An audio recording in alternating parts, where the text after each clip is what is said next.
We're going to be waiting for the rest of the showcase folks to get on in here. Appreciate the teams coming in early. You guys excited? All right, yeah, no, it's going to be excellent. I've seen many of the presentations. They're awesome. I'm very excited to hear every team.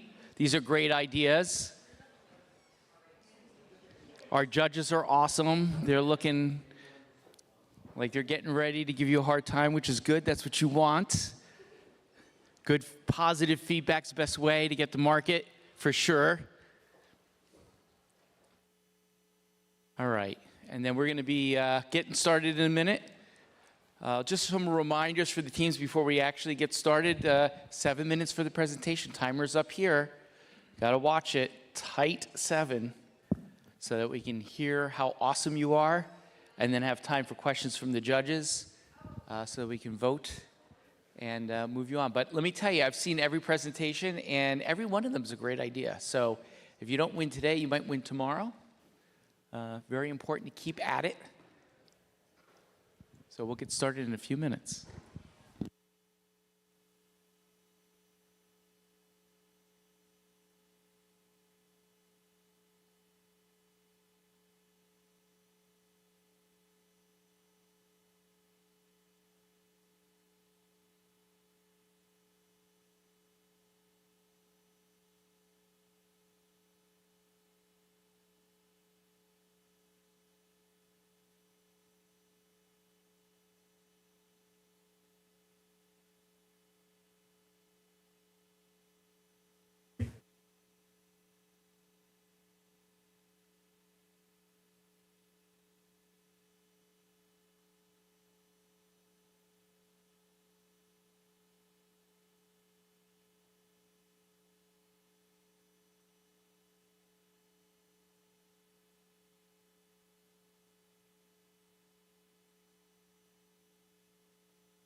Just a few more logistics for the teams. We'll have the handheld microphone.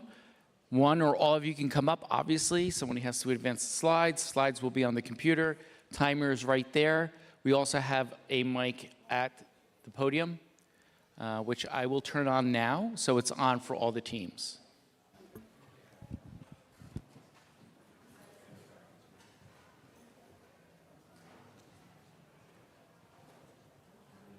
Everybody likes the food out there.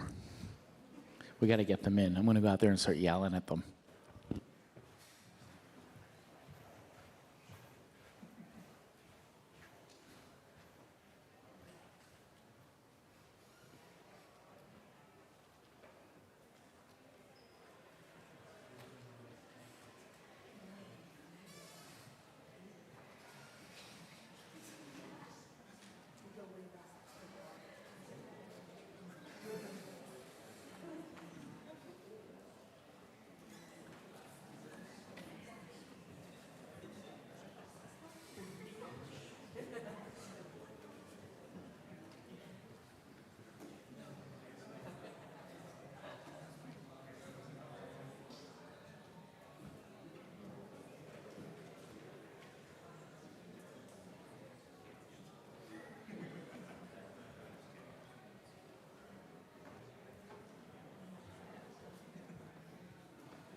Where is the box?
right back to the FBI.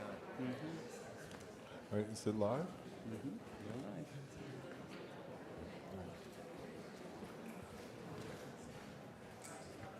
All righty, I'm sure we'll get folks dripping on in as they get bored with the posters out there. So welcome everyone. Again, I'm Mike Kirchhoff, Emergency Physician, Patient Safety Officer, and Cooper's Chief Innovation Officer. Thank you all for coming today. Give all of yourselves a great round of applause for getting this far.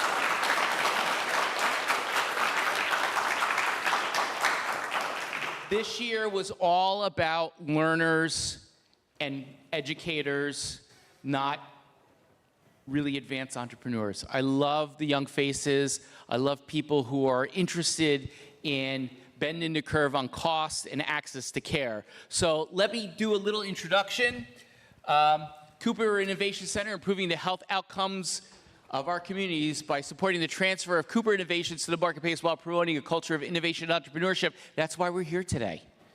We're making our communities better, we're making our organization better by identifying talent and bringing it to the marketplace so we can make those communities healthier, reduce those barriers to care, and increase access to good quality health care. This is what makes Cooper the leading academic medical center in southern New Jersey, and what makes Rowan and CMSRU and SOM fantastic partners.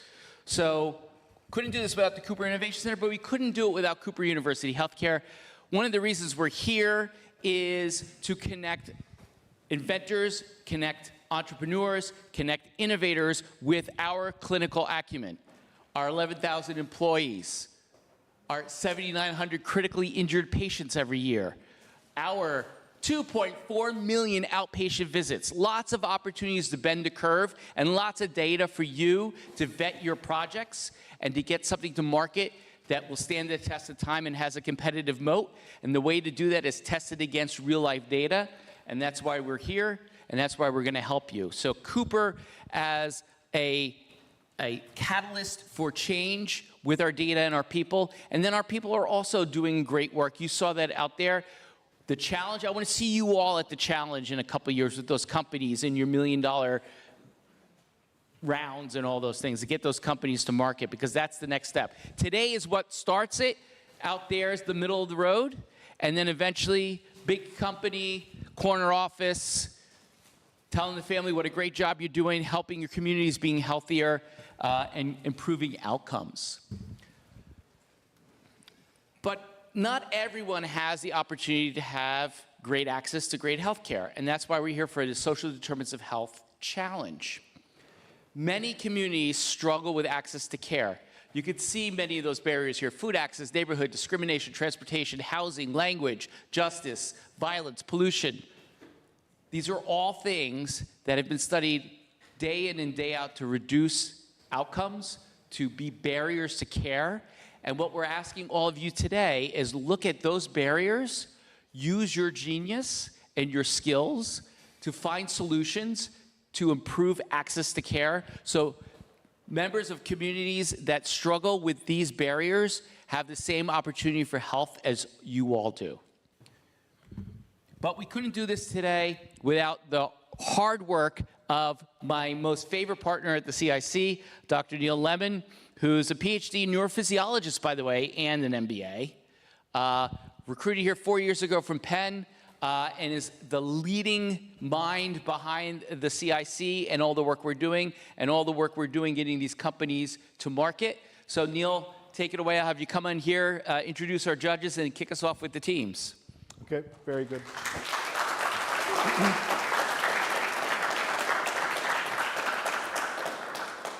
So I'd like to thank all of you for participating in this third Cooper Innovation Center supported New Jersey Social Determinants of Health Challenge. I think we're getting better each year. It provides an opportunity for Cooper, our physicians, healthcare providers, to work and provide some advice and opportunity for people in the community to address health needs in their community. So throughout the last month, we've provided training with regards to how to create a business pitch, had expert speakers on social determinants of health share their wisdom as to what some of the problems are. within the community, potential solutions to address them. And as well, we've had a focus on some health information technology opportunities with experts in that field, especially provided by HIMSS, who is our partner for this event, and is providing a forum for the winners to pitch their SDOH solution to an audience of professionals and investors at an event in Atlantic City on November 5th at the Hard Rock Cafe. So first of all, I'd like to thank all of you for participating. I'd also like to thank the teams that helped host this event, the administration and everything. Sarah Beth Vaughn from the Cooper Health System, Cooper Innovation Center, thank you very much. And Joe Boland, the director of the Cooper Innovation Center, for helping organize this event and to get some of the education out to the participants. So this year we've also had the participation of Rowan University, growing on our partnership, working together with them. And I'd like to thank Sanaz Shahi, the administrative director at the Rowan Innovation Center, for also working with the teams and getting a lot of participation in the event. So thank you all. And I'd like to thank our 4 judges, taking kind of time out of their schedule, professionals in entrepreneurship and investment. I may actually put them on the spot and have them introduce themselves. And we'll start with one of my favorite people, Michael Conlon, who's... All right, I guess we're going to go in order. So, sorry. So we're going to go down the line then. Catherine Doherty from Wellink, Senior Vice President, is responsible for the Corporate Venture Capital Fund, is also familiar with a lot of pitching, how to do good pitches, professionally experienced over 10 years at J&J on the medtech side, lives in Columbus, Ohio, and made the trip down here. We plan on partnering with them quite a bit in the future, both on the med dev side and the health IT side. So, Catherine, thank you for attending. So next, okay, I guess we're going. Oh. I just want to also thank the sponsorship for Wellink. Oh yes. Maybe let her say a few words. Oh yes, thank you for the money as well. It's very, very helpful. So yeah, if you could say just a few words about Wellink.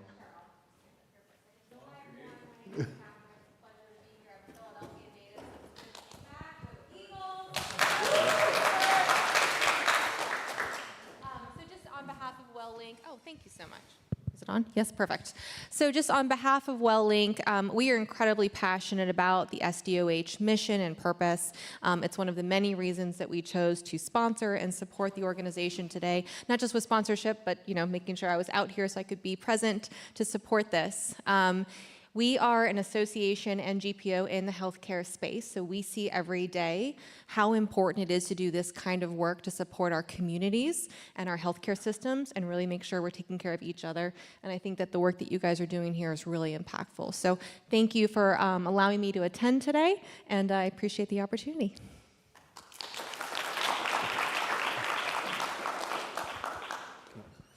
Yeah, thank you so much for the sponsorship and participation and feedback to these new teams of entrepreneurs. And then I'd also like to thank Michael Conlon for participating as a judge. He's the director of the Rowan Innovation Venture Fund and Garden State Venture Partners, a key member of the Rowan community supporting the development of new companies out of southern New Jersey and now across the state. Thank you, Michael.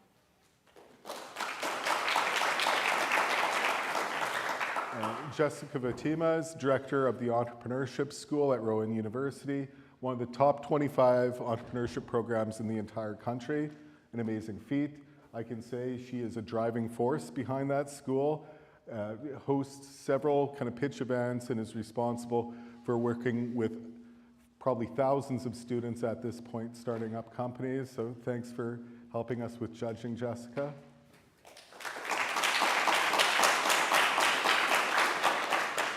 And Matt Golden helping us keep the IT and health IT is a member of the Delaware Valley HIMSS chapter. I believe he's the chair. Are you the chair, Matt?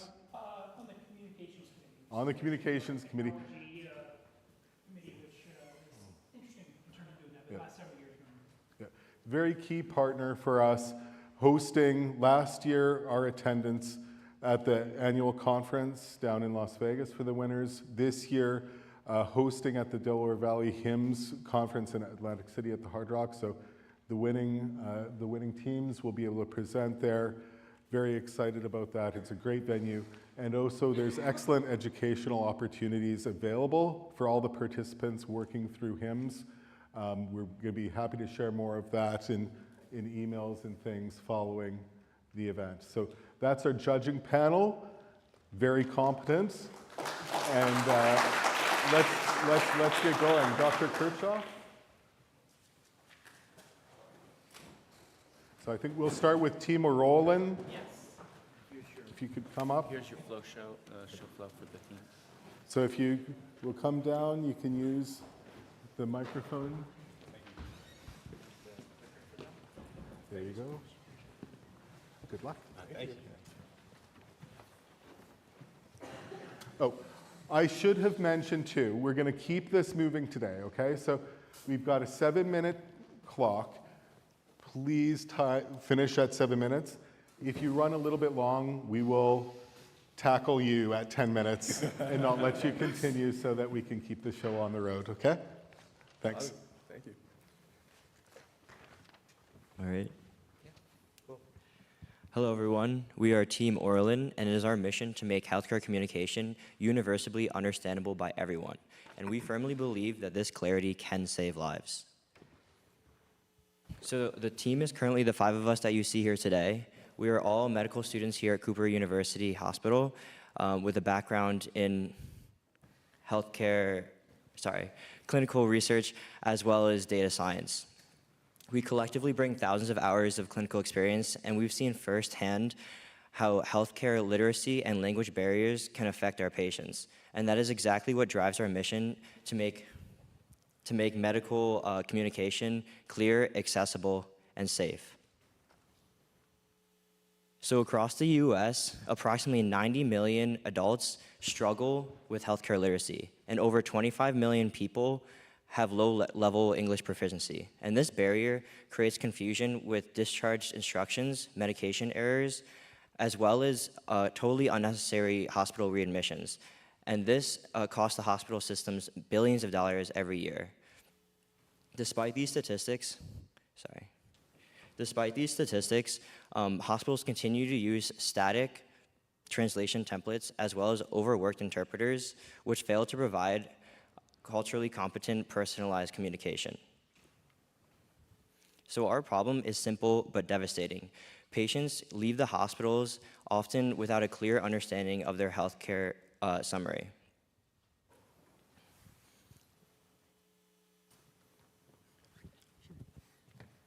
Okay, so whenever the problems are faced, the hospitals always incur some penalties because they're not compliant underneath the CNS standards. So what our solution is to update the current solution.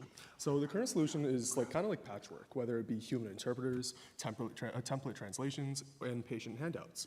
While human translators are accurate, they're often expensive, they can't be reached after hours, and they can't really scale to different languages or dispatch solutions.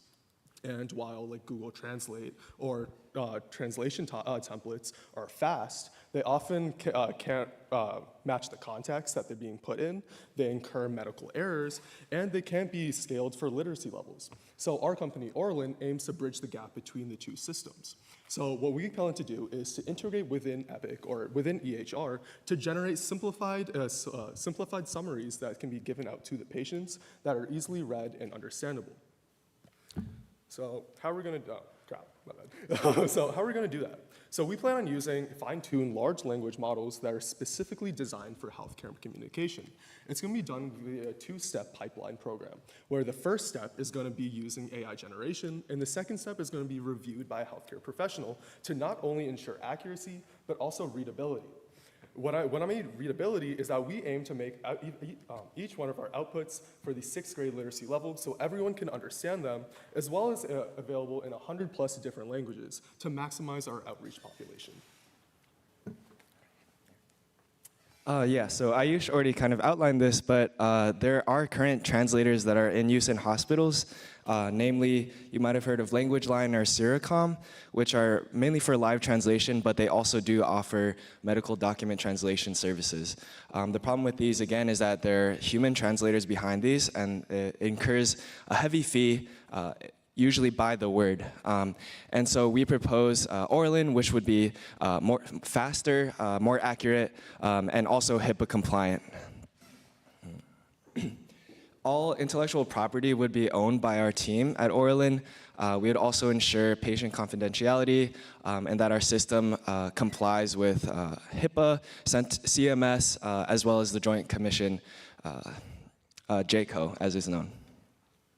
Okay, just to put some numbers to our system, there are around 6,000 hospitals in the US with an average of $90,000 a year spent on medical document translation. That comes out to a total available market of $540 million per year. Well, of those 6,000 hospitals, around 3,600 use Epic, which would be our first target EHR system for integration, which brings our serviceable market to around $324 million. We also project that in the near future, we could make a revenue of around $50 to $100 million. Yeah, and I'll pass it off. Thank you. So our go-to market strategy will be a B2B strategy where we will sell directly to hospitals through Epic integration and through small pilot programs. Through these small pilot programs, we hope to prove an increase in patient comprehension. And from these increases in patient comprehension through these case studies, we will then expand through referrals. Our initial business model will comprise of subscriptions. We estimate anywhere from $5,000 to $30,000 depending on the size of the hospital. From there, because in the long term we hope to help hospitals save money, we will transition into a value-based contracting system in order to capture some of that value.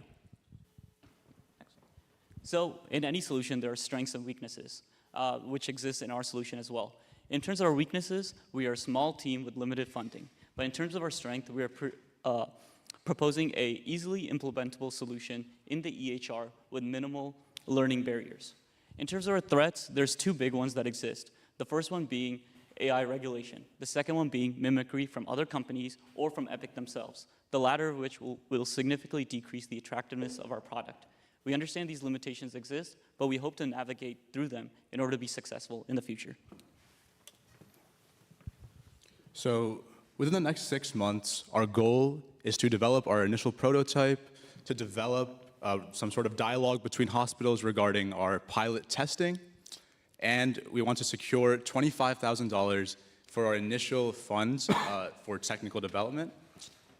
Within the next 1 to 2 years, we plan to pilot Orlin in partnering hospitals to gather more feedback from both clinicians and patients so that we can just make it better. And we also want to expand our scope to include both informed consent and outpatient services. Long term, our goal is to evolve Orlin into the universal AI health literacy program, empowering both patients and in every language. Thank you.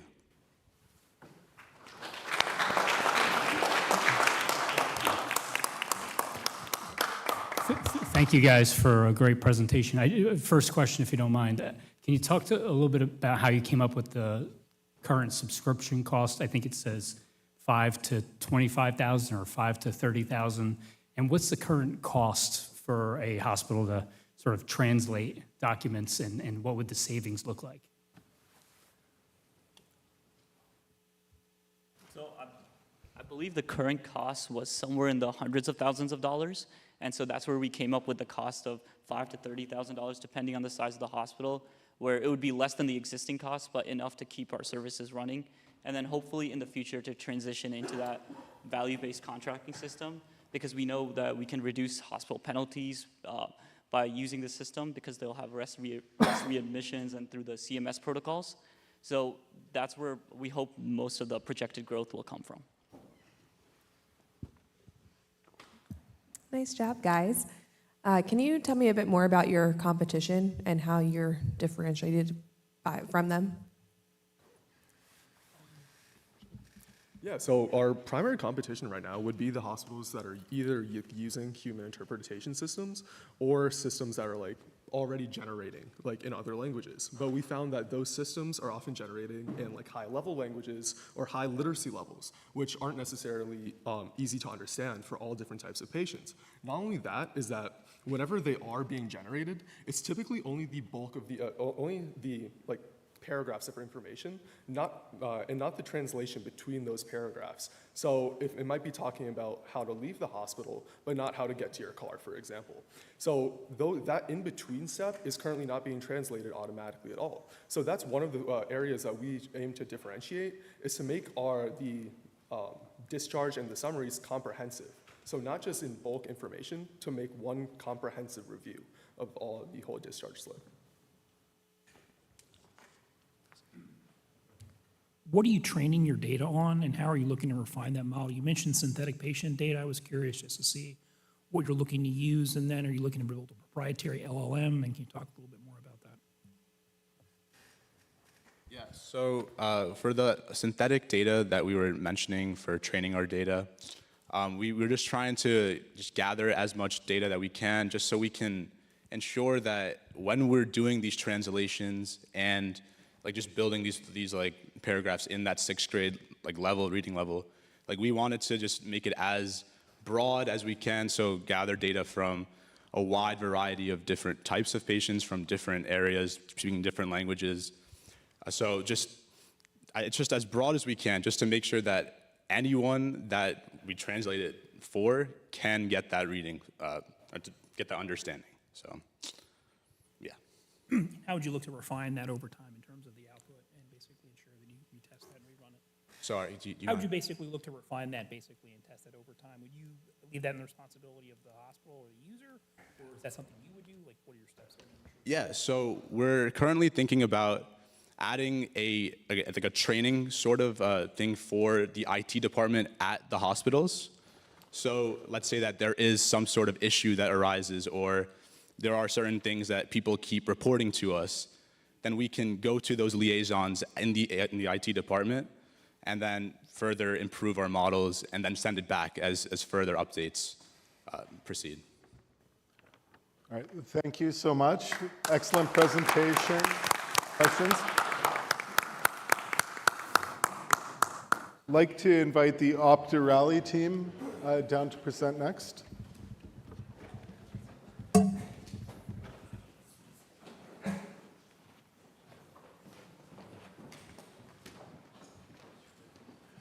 So I might have mispronounced that. It's Optitre.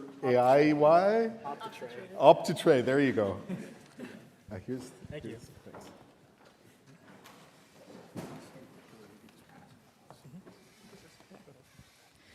Good evening, everyone. My name is Anshrita Chidananda. This is Caleb, Abdulatif, and Sachin, and we are Team Optitre.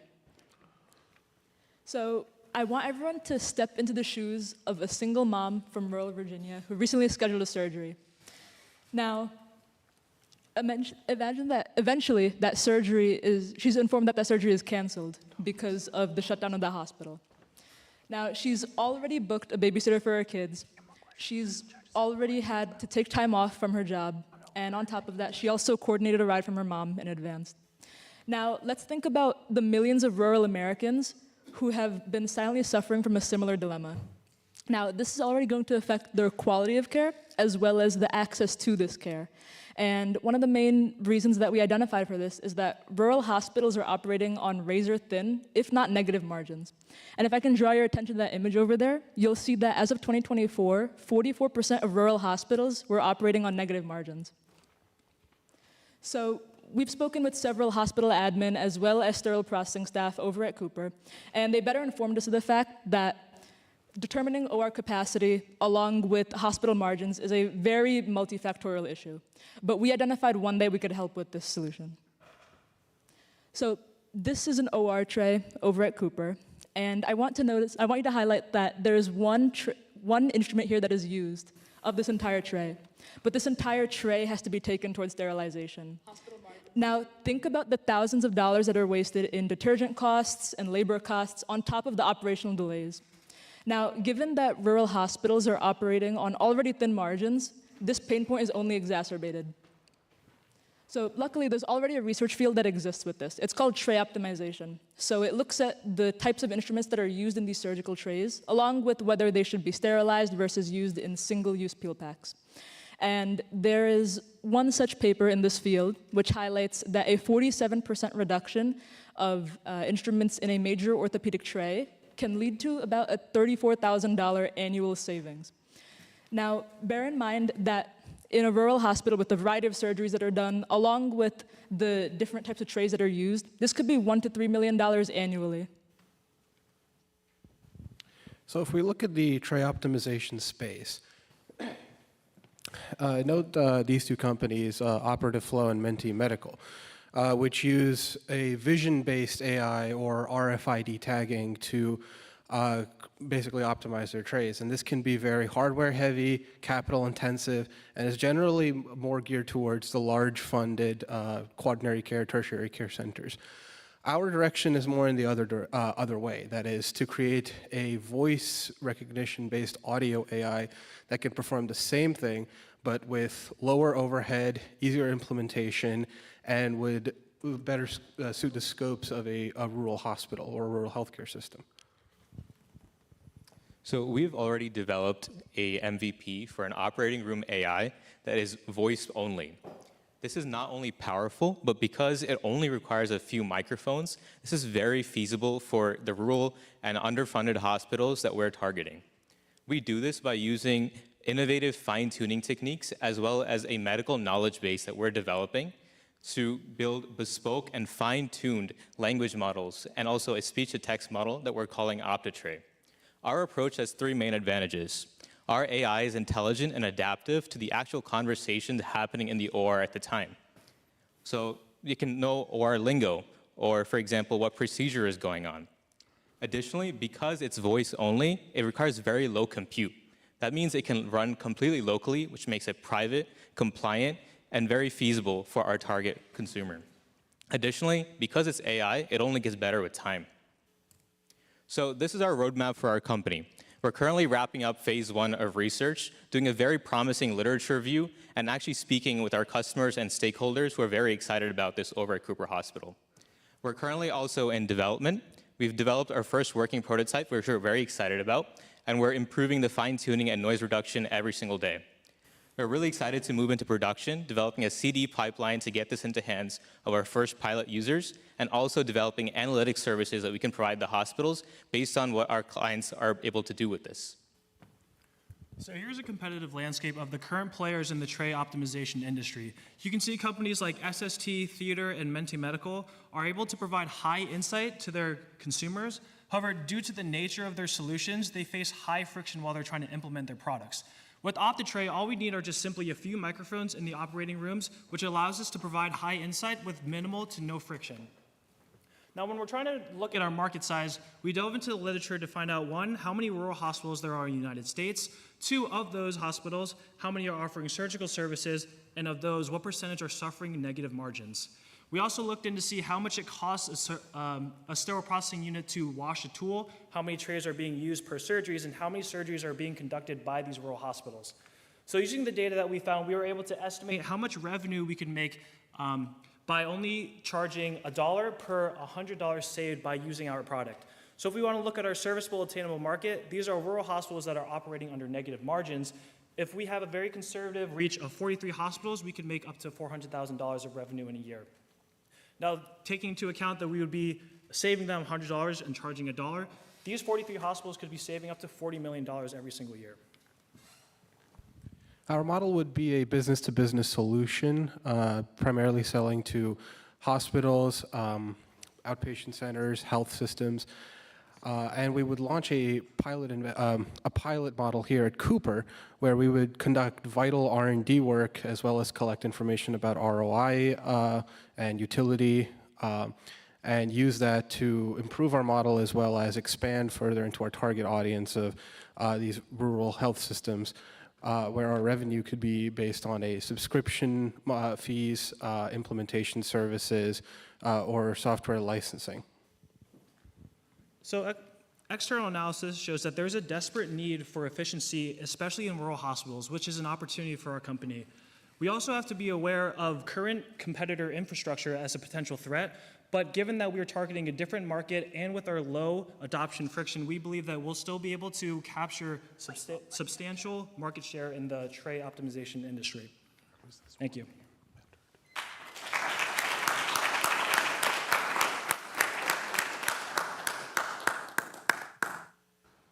I'll go first. Good job. One question I'd like you to speak a little bit more on is you talk about your go-to-market being focused in rural hospitals that are suffering from negative margin, but I also saw you're focused on orthopedics. Where do you see that overlap of rural hospitals that are doing high volume ortho? And the second question to that is, have you spoken to orthopedic surgeons about tray preferences and how strong of opinions they may have about their trays getting changed? Yep. So the example with the orthopedic tray, it's just one example of a tray that could be optimized. We've seen these kind of published results in all kinds of different trays that include the kinds of operations that rural hospitals are performing. And also, yes, one of the biggest pushbacks we have is that surgeons are very picky about what they want in their tray. But the important thing to remember here is that we're not taking anything out of their tray. We're simply moving the rarely used things or just the things that one surgeon wants into a peel pack that's only used when the surgeon wants it. So we're just eliminating that waste of having to wash this, that wear and tear, that detergent, and so on. I can ask a follow-up question real fast. You're going from a tray that could be sterilized, I heard peel pack. So do you have any concerns around the sustainability angle? Yeah, I'm sure. There could be a lot of wastage in plastics, in the peel packs being, all of that. That's actually not something we've thought about, but I think that there's already a lot of peel packs that I think anybody knows is already wasted in the OR. I don't know that this would be a significant change to that issue. That's an entirely different issue. Hopefully, we can have a solution to that as well from a different team, perhaps. Very good. We have time for one more question. Any of the judges? Dr. Kim. Hey guys, I'm one of the orthopedic surgeons here. So I'm going to offer the opportunity to come and hang out with us in the operating room and really learn how your technology could help. A competitor you haven't put up there that you may want to be aware of is actually across the river. They're called OR Intelligence. They're based out of Penn, and they basically try to tackle this efficiency problem in the operating room. It is a very complex problem. One of the financials that you haven't looked at is the time it takes if you need that one instrument in the operating room. The time it takes to get a peel pack and come back could be between 3 and 5 minutes, depending upon how quick they're able to find it. That 3 to 5 minutes translates into operating room time, and that cuts into your margin significantly. So you're not calculating the downtime it takes if you need that one instrument. So appreciate the technology, and it's a great idea. It's a very complex problem that has a larger solution than you may be realizing. So let's come and hang out with us. All right, thank you. What excellent offer. So thanks so much for your presentation.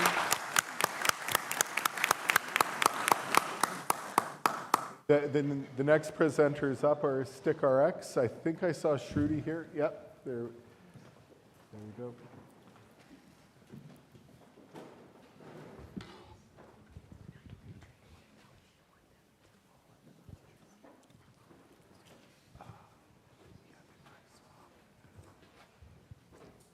Hi everyone, my name is Shruti Talwadi, and I graduated from Rowan University in 2024 with a degree in biomedical engineering, and currently I'm a second-year medical student at Rowan SOM, and this is SDOH.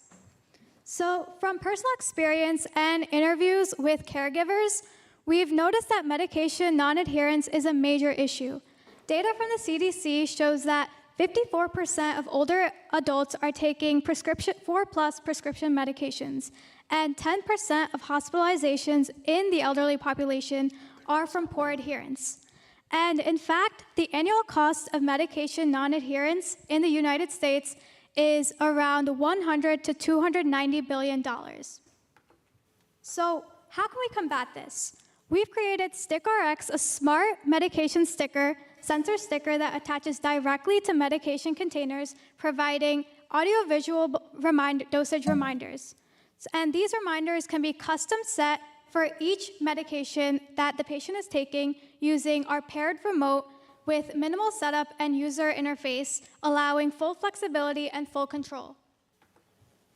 So to use StickRx, attach one of our stickers to the medication container.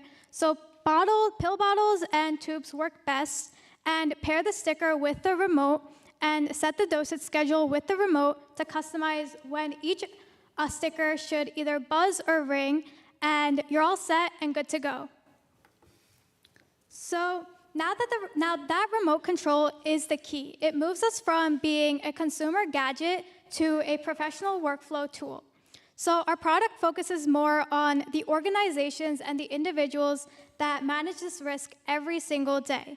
And these are the professional caretakers that work in the 11,400 home health agencies in the United States and the 15,600 nursing homes that are also in the United States, and also the estimated 38 million people who serve as unpaid caretakers for a family.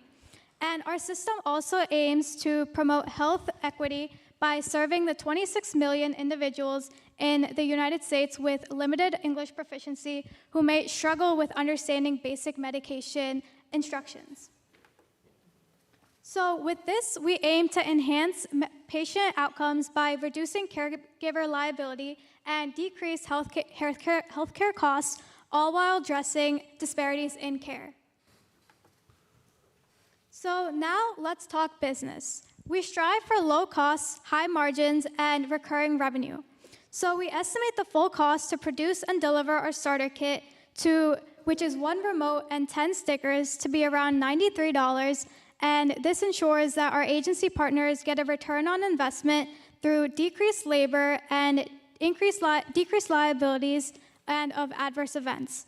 And for us, this model secures a strong profit margin of over 30% with scaled production. And for our revenue model, it's primarily built on predictable B2B subscription models that focus on annual contracts with home health agencies and nursing homes to also have individuals be able to purchase their own kits via B2C through online platforms. So with our solution and scalable financial blueprint in mind, let's shift towards execution and development. So how can we share this idea and vision with New Jersey? So this first step involves understanding the market and what the consumers actually want. And earlier this year, I participated in the NSF I-Corps program and gained much insight into the workflow and the pain points of caregivers. And building from this, all this user input, we're in the current stage of the development model and just understanding to capture the user preferences. And after finalizing the final design, we seek collaboration with the electrical engineers and manufacturers to help build the initial final prototype design. And we also aim to secure intellectual property rights and partner with expert advisors. So this includes Nicholas Nastasi and Joshua Perry of 4U Medical, and Dr. Michael Dominic of Rowan University's Business School, and Dr. Masi Shamalov, a psychiatrist from Rowan SOM, to help advise us in product development and regulatory barriers. So with the finalized product, we seek to establish local pilot program partnerships within the South Jersey community to help assess our product and measure data reflecting the efficiency and the value of our device. So though medication adherence is a huge, complex problem and a long-term challenge, we aim to provide a tool helping eliminate the physical and environmental barriers. And we want to transform this idea from just an idea into a scalable solution that provides the New Jersey healthcare system with operational safety through reduced costs and liabilities, and increasing equitable access, catering to marginalized population. So if you stick with us, no more missed doses. Thank you.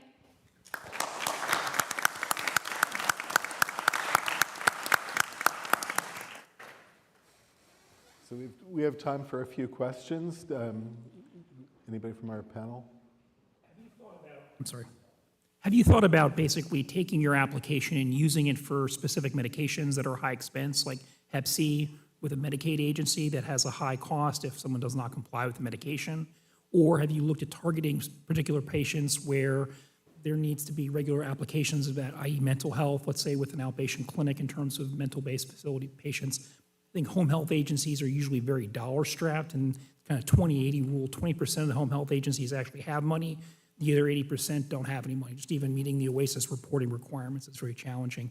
Can you give some thoughts about targeting particular medication types or targeting particular patient populations that might help refine your model? So currently, I've only considered focusing just on the target market, so mostly looking at the elderly population and looking at their caretakers, because usually what I've seen from interviews is that the patients themselves aren't taking the medications, it's usually their caregivers. So possibly just having them and reaching out to them through either local partnership, or not local, local events, and trying to build packages and trying to provide incentive that way. Very good. We have time for one more question. Yeah, I have an interesting angle for you to consider. One of the biggest potential beneficiaries of a product like yours are the pharmaceutical companies, right? They want patients to adhere to medications because they get more money.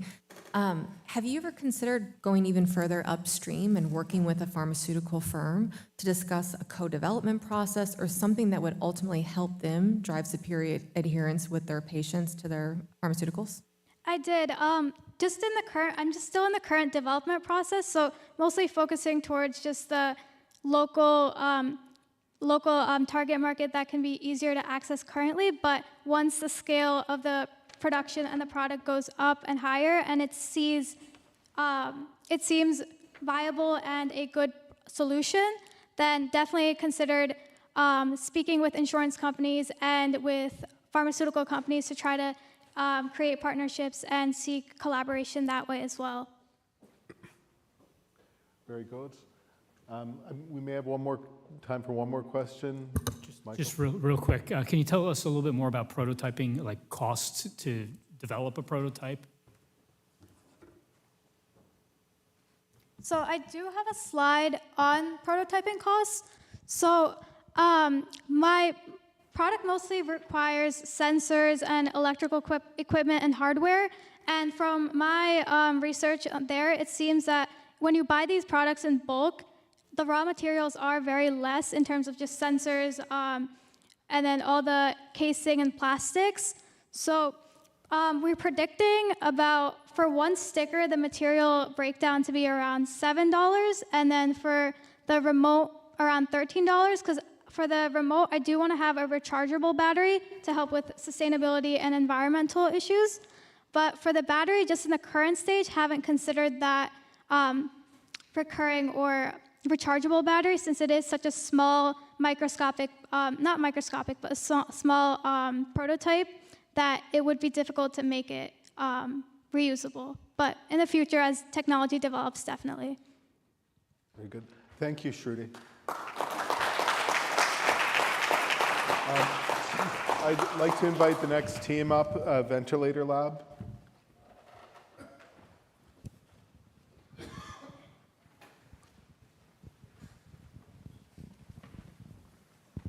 Thank you.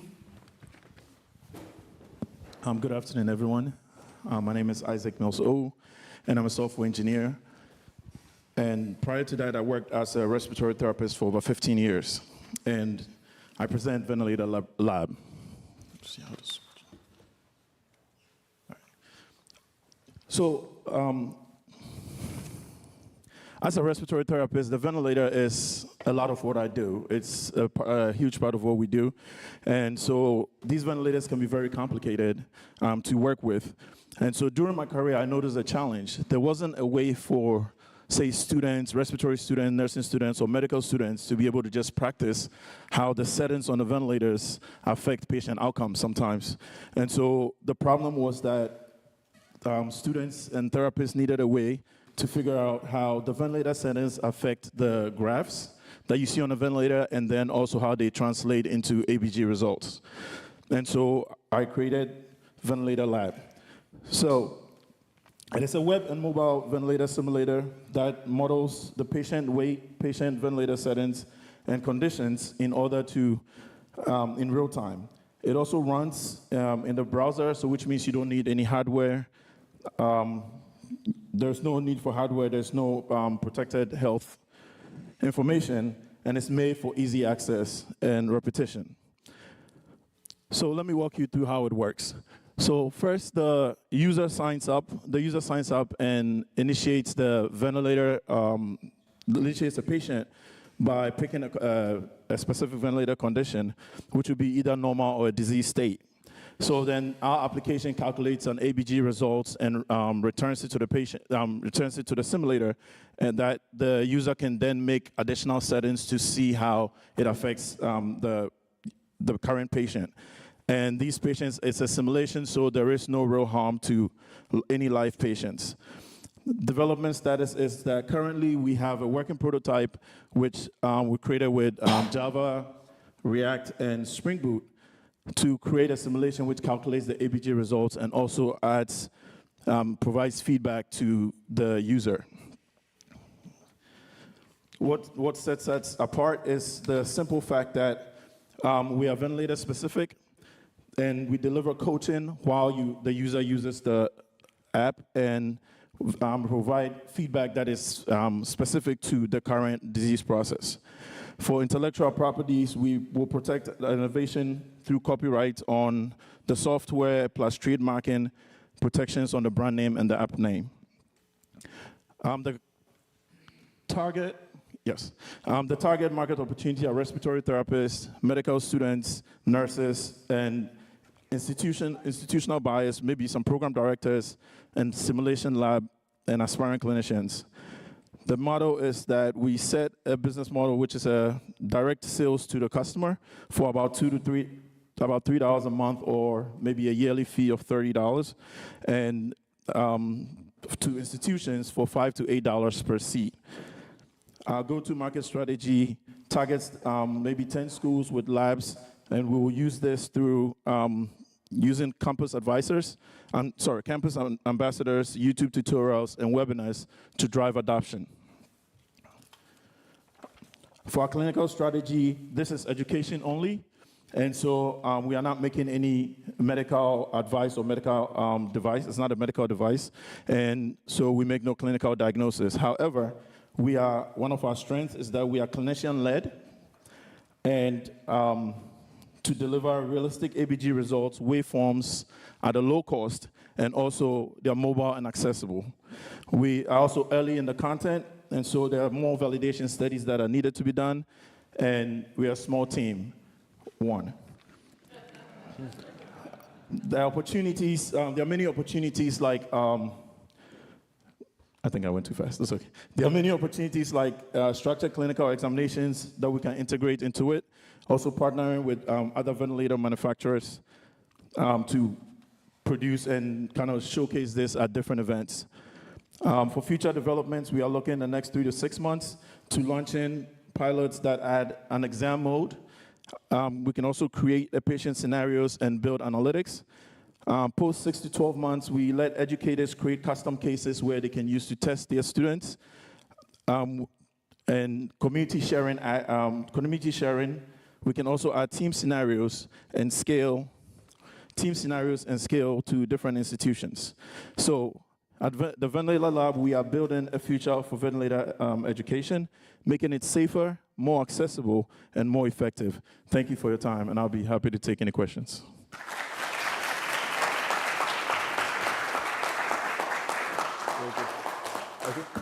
I may sneak a question in here. Talking about accessibility, it's a big mission to increase accessibility for ventilators. What could that mean for somebody that has less resources, needs a ventilator, and as far as the amount of time and care and the quality of the ventilator working for them. So to clarify, it's a simulation application. So it's essentially, you don't need anything else. You just need to kind of buy it on the phone, download it, and then you can access it anywhere. So it's mostly geared towards people looking to learn and understand the ventilators and understand what the settings do. And in adjusting that, we focus on that. And I think the second question to how it works is that currently everything is calculated. And so the calculation in the server just kind of runs when you submit the patient scenario, and then it gives you out the feedback and then the ABG results. Thank you. Nice job. Can you just clarify, where are you in the process? You're already piloting in 3 to 5 schools? Is that what you said? No, so right now I do have a working prototype, and I'm looking to pilot in the next 3 to 6 months, hopefully in some of the local schools. We are from Delaware, so the community college, the respiratory educational schools. I'm trying to get some of the lab leaders involved and see if they could use it with their students just to see how it is. Like I said, it's a really huge team of one, and so I would have to get to a point where the validation studies and everything that we do will kind of be added to it. Thank you.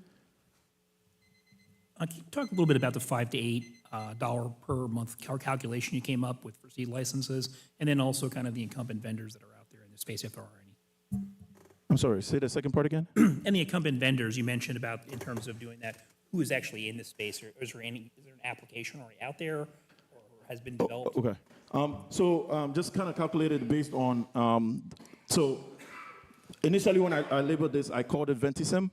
And I've been thinking about this for a while, but maybe 3 months ago, a doctor from somewhere in Virginia put something similar online, and he called us exactly the same thing. So I had to go and change the name. But his comes with, his is a subscription. It's also a subscription.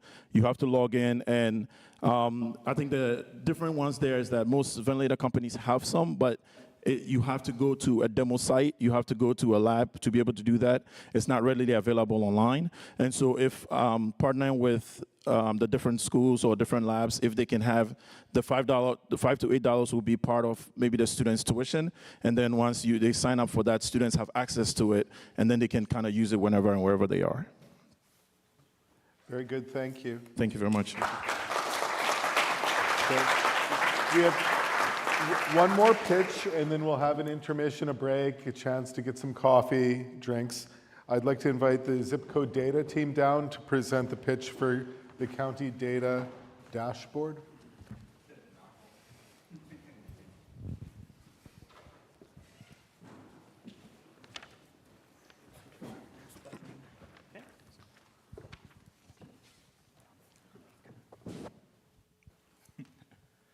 All right, so we're County Health Data Dashboard. A little bit of a mouthful. We'll probably come up with another name.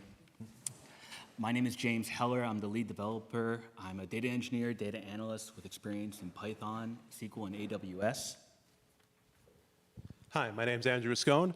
I'm a software engineer with experience in Java, JavaScript, HTML, and CSS. I acted as the front-end design for this project. Hi, everyone. My name is Kesha Patel. I am a data engineer with experience in Python, SQL, and Excel. So our communities face a major challenge, that is county health data isn't user-friendly.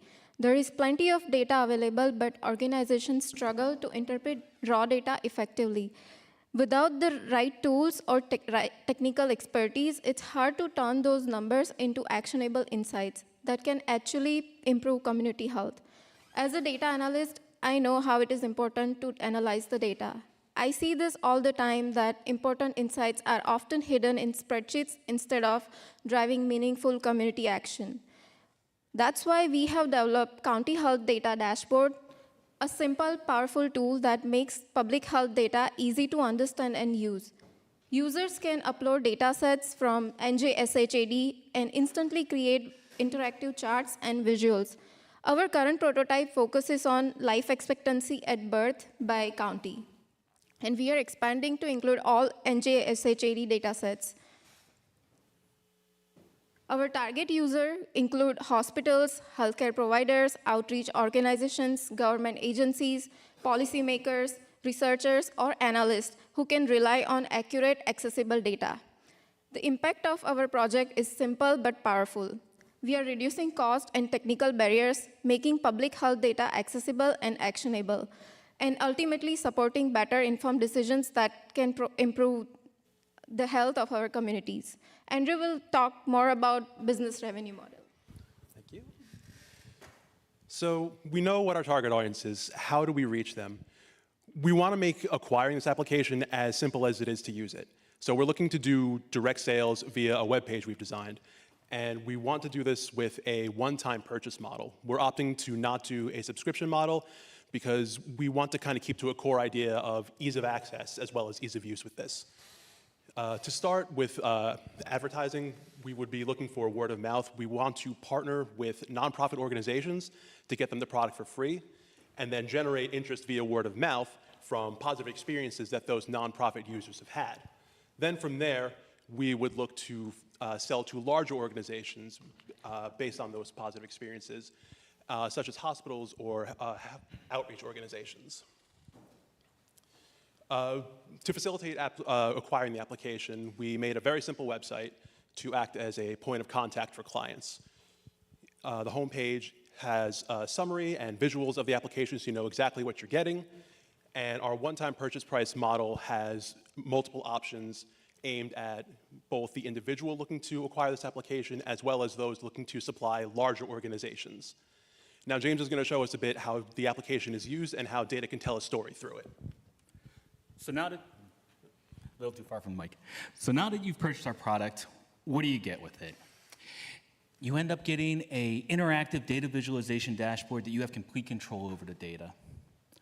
Our team decided to build off of the freely available data sets on the New Jersey State Health Data Assessment using life expectancy at birth for our trial data set. Users can add Excel files to the existing data sets. So we're missing Camden up there. Let's add Camden. So we're going to base the file naming culture off of what we have in our sideboard. Our sideboard then dictates that we will name it off of Camden County. We will pull it directly from the SJHSAD website, load it on by either dropping it into the file or dragging it directly onto the program itself. And there we are. We have Camden. So raw data can be hard to gather value from. So if we're looking at our data set here, we can see that there is the spike that occurred due to the pandemic. While all counties have been able to rebound and are doing stronger than they were before, some counties were less impacted. Huntington, for example, faced a lesser impact than every other county. Having that knowledge in hand, now organizations can reach out to them and try to figure out what they could do to better themselves in their own county. Now, the visualizations on the live dashboard are interactive, so the user can hover over individual data sets and data points on the graph itself to be able to visualize it, as well as be able to take a look at the combined data table for every value that they've thrown up there. They're not having to do any kind of coding whatsoever. Point, click, drag, you're done. Now, you want to pull out that data set to take a better look at it, individually select which counties you want to look at, organize it based off of what year you want, export it out as a new Excel file so that you can throw it elsewhere. Now, our statistical page starts off with your straightforward data information right there. You got your mean, your average, your max, and such. If you want to go visual, you go visual, and then you can try to gather more value from it. Now, what do we do from here? Where can we go? From a technical side, we need to complete the ability of the program to be able to ingest all data sets from NJSHAD. We plan to then narrow it down to be county-based dashboards, as well as we have the frameworks for a generative AI chat feature, such that when the user asks a question to the AI, they get an answer based off the data sets that they've already provided to it. As far as the business side of the aspect, we need to bring the product to market. We're seeing it as an initial introduction to nonprofits to allow them to give us feedback on what they would like to see and what they feel that could be improved upon, and then use that to then grow and pitch to larger hospitals. So at this time, we're open to any questions you may have.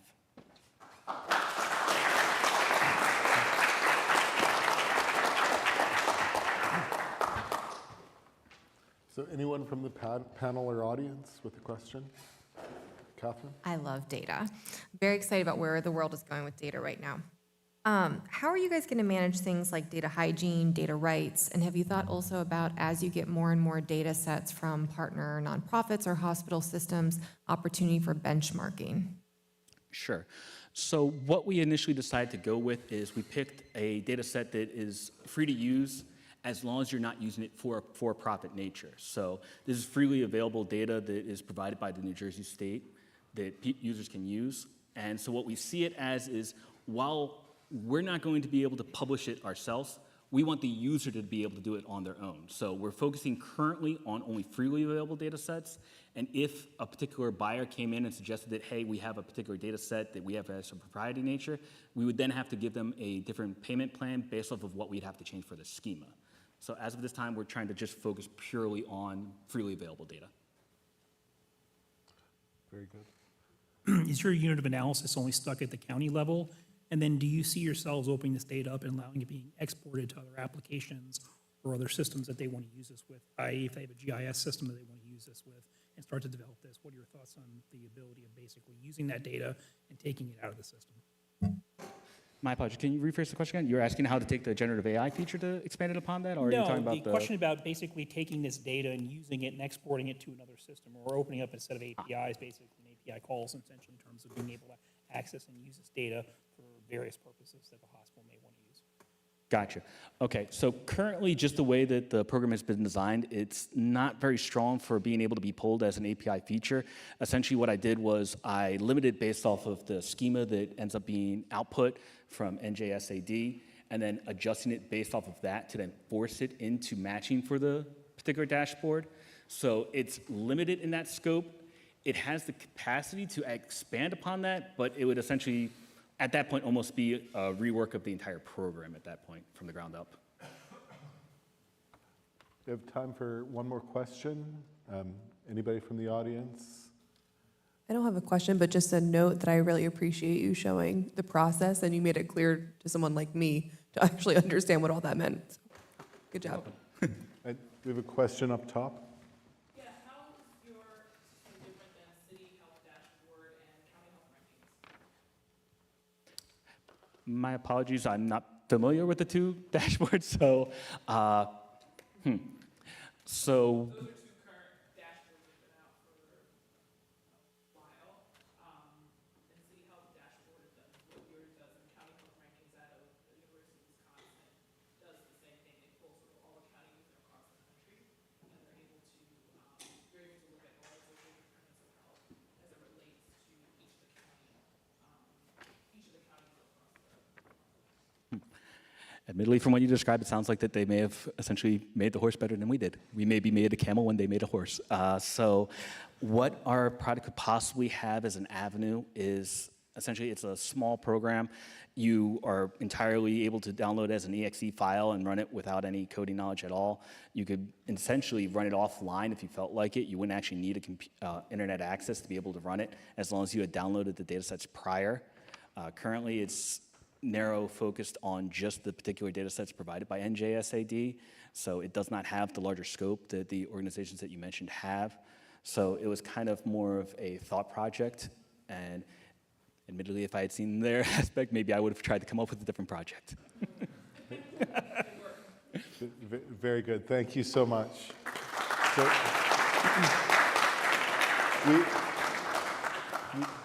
we now have time for a 10-minute break, 10-minute recess. There's refreshments outside. We'll come back in 10 minutes at 25 past the hour, and Zip Code Java will be presenting.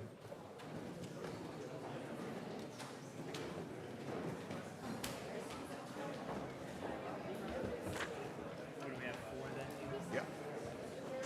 I'm going to grab my backpack.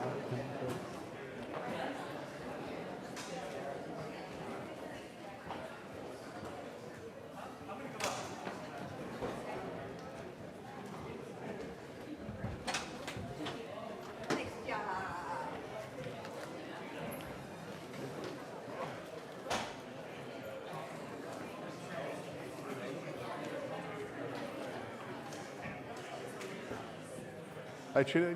Have you got my stuff? I put my backpack with yours. Yeah, I'm good. We will. I'm gonna move this into the auditorium because I've got like thank you cards and stuff. So be sure you come in near the end because we're gonna thank everybody. Oh yeah, and because there's only 4 more presenters. So, but if you gotta go, you gotta go. Okay.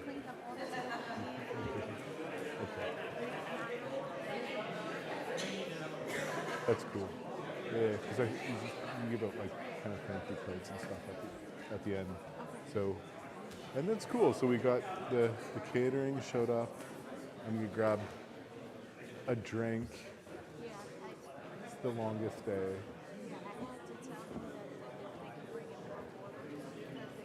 Yeah, that's all right. And then we got. I'll probably have a little more coffee, get a cookie or something. No. I had a muffin earlier today, but I may get a little something. And then, so that's good. We have all the posters done, and then they're gonna pick up the high tops, and like tomorrow. So this is awesome. So is there anything? As far as taking things away, I moved my car into the parkade by the hospital.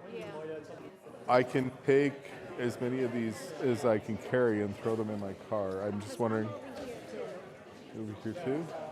Okay, well, we'll figure it out. All right, good.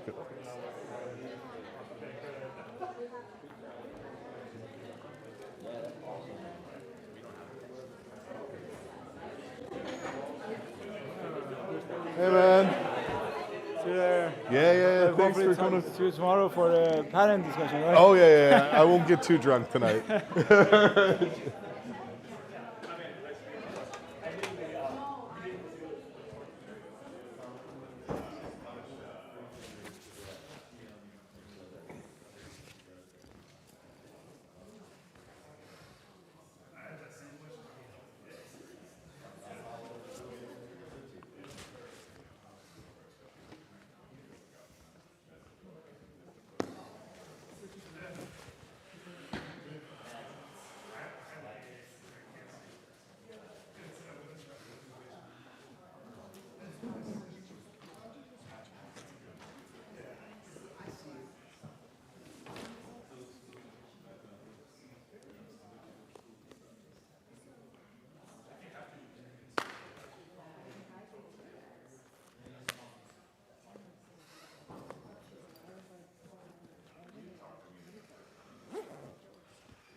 Hi, how are you? Hi, Shay. HR, how are you? Oh, I'm well, thanks. I don't think we've ever gotten a chance to meet in person. No. So this is amazing.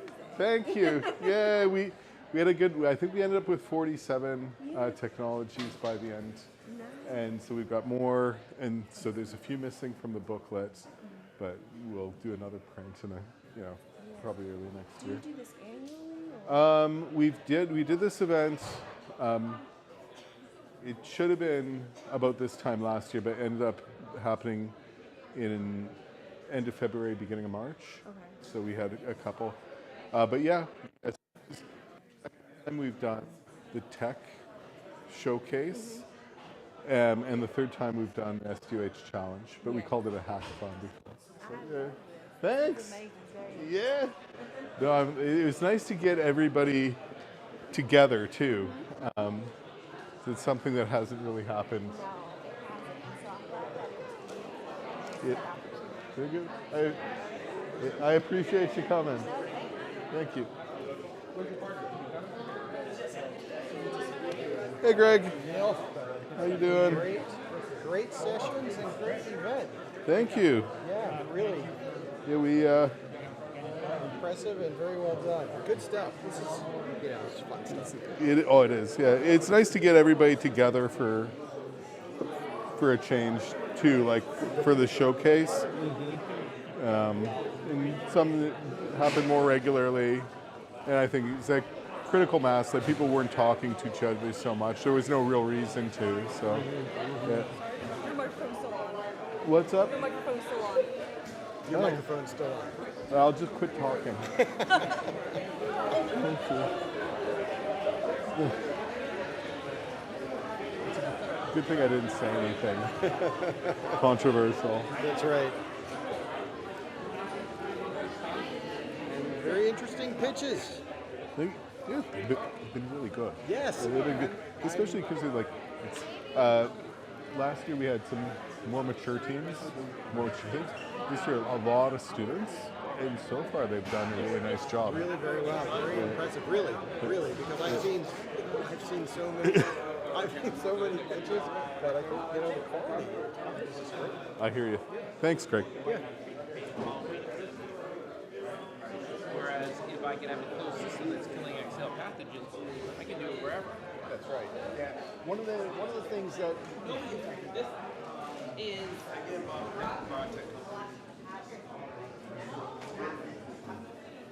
Need some coffee in there, huh? Yes, absolutely. It's really exciting. Yeah, the presentations. Mhm. The students have come up. They are, and it's really nice. it's nice this year. Would you like that? A lot of Release? student teams this year, and they're doing good considering like early ideas. The one student, she's a sophomore in medical school. She did a pitch in front of you guys. Yeah. That happened 5 years ago. Never did really. No. I know. I think she's going to be one of our innovation fellows coming up in the next round. Nice to see.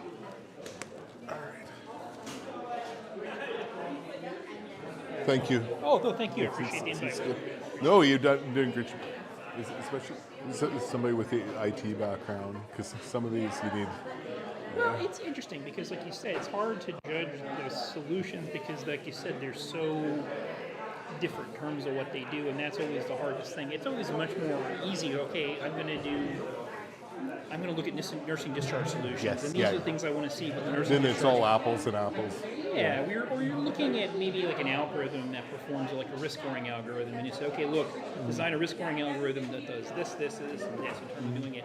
That's a lot easier to judge because the criterion can be really shrunken down. It's a lot harder when you're trying to judge.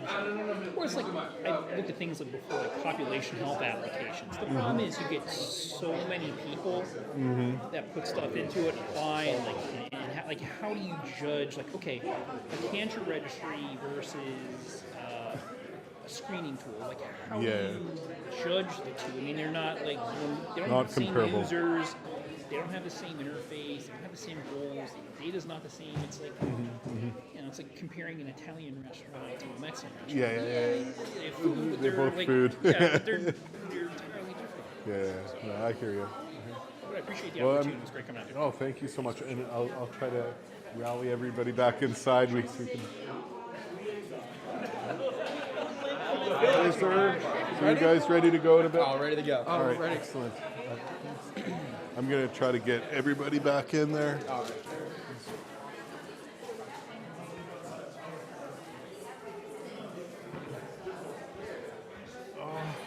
Hey, Mark.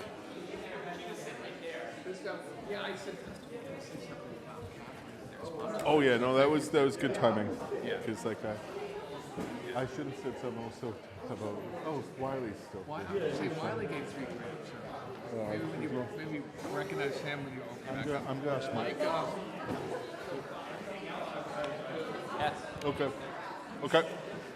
Who will be the last judge?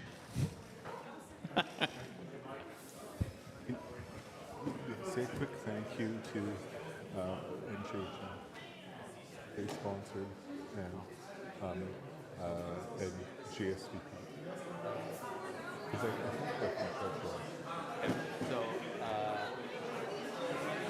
Can we have that at the end? yeah, I'm just thinking Kate and Case so Mike Conlon for GSVP. Yeah, Mike Conlon. Sean's here too for GSVP, and Wiley.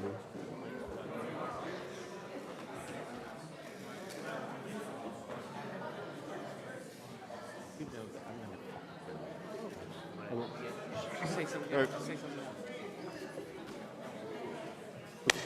Okay, everybody, we're going to reconvene and get part 2 of this show on the road. Before we start, I'd also like to thank some of our other sponsors. So the New Jersey Health Foundation, Foundation Health Advancement, has been a gracious sponsor for the showcase and this SDOH challenge. Thank you to Mike Wiley. And also the Garden State Venture Fund, Garden State Venture Partners, RIVF. I think I saw Sean Hill here, and we have Michael Conlon as well as a judge, so thank you for the sponsorship. And let's get the next Zip Codes Java team down here to present.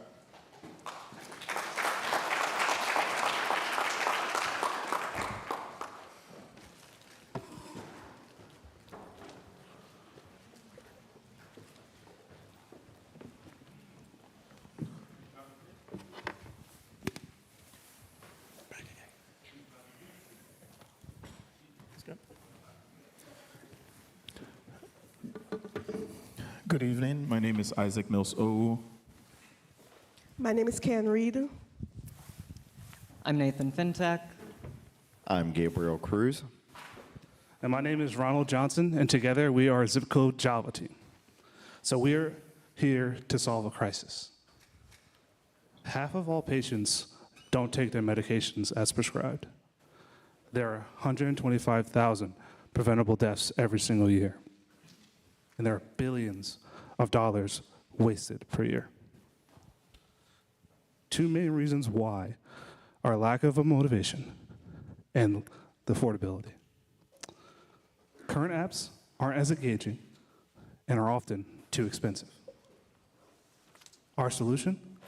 Gamify it. With Gaming Life, we bridge the gap between traditional reminders and meaningful behavioral change through emotional engagement and resource access. To walk us through this, to walk us through how we achieve this, here's Gabe. Thank you, Ron. For a lot of patients, monitoring health can be a chore. Gaming Life provides a 3-part solution: emotional connection, gamified rewards, and resource access. So, do you remember those digital pets when we were kids? With Gaming Life, your health depends on you taking care of you. Gaming Life rewards you with points, streaks, and achievements for things like taking your medications on time or taking a walk.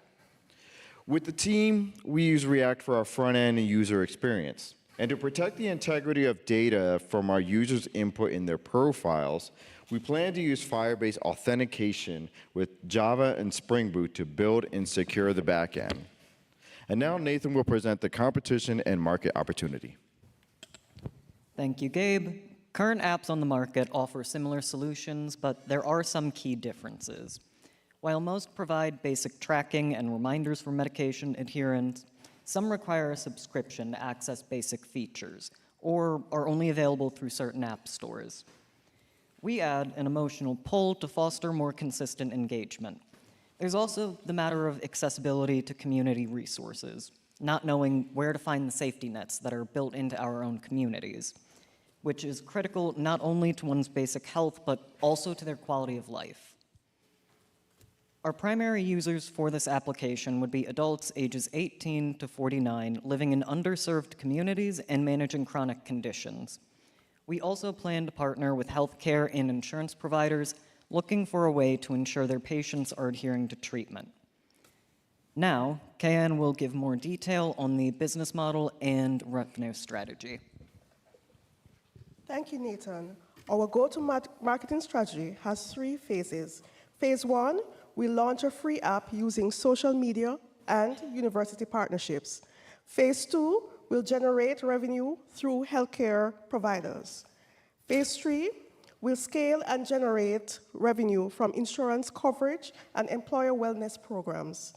Our revenue model is simple. Year 1 is free. Then, starting in year 2, we'll introduce a freemium model. By year 3, we project generating $850,000 in revenue. Our main revenue driver will come from business contracts with providers and insurers.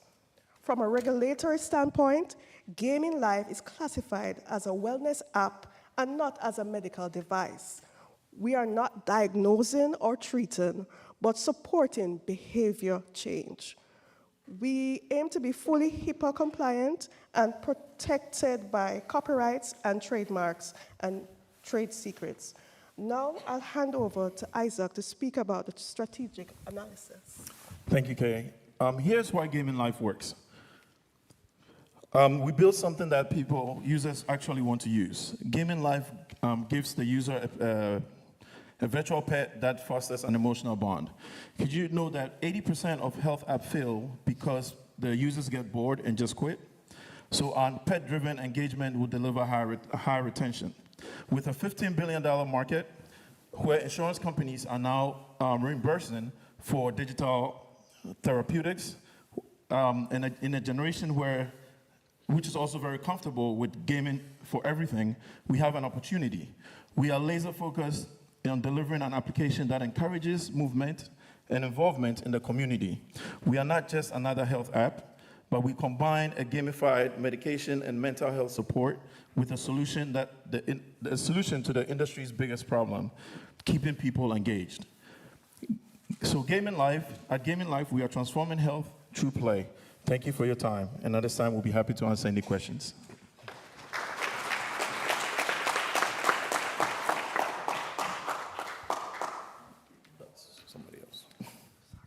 So any questions from our judging panel or audience? Can you just talk a little bit about the variety of different medication? Is it medication adherence? So what's the variety of different medications that you could gamify potentially through this app? What would it take to develop the interface to assimilate a user onto the platform? Okay, so currently we do have a working demo, and what it does is it's user specific. So a user logs in and they get to upload whatever medications they have been prescribed. Then you set the schedule for it, and every time you follow the medication, every time you on schedule, you get points, and as your points grow, your avatar gets happy. And so that's the idea of it. And you also get points in addition for, say, take the emotional health aspect of it is when you take walks, when you do volunteer in a community, you get to enter that, and it will keep a log of everything, and then you get points for that. And so while your avatar is happy and you are healthy, life is good. Have you started anything with customer validation? Is this an actual problem? Have you talked to people that would actually use this?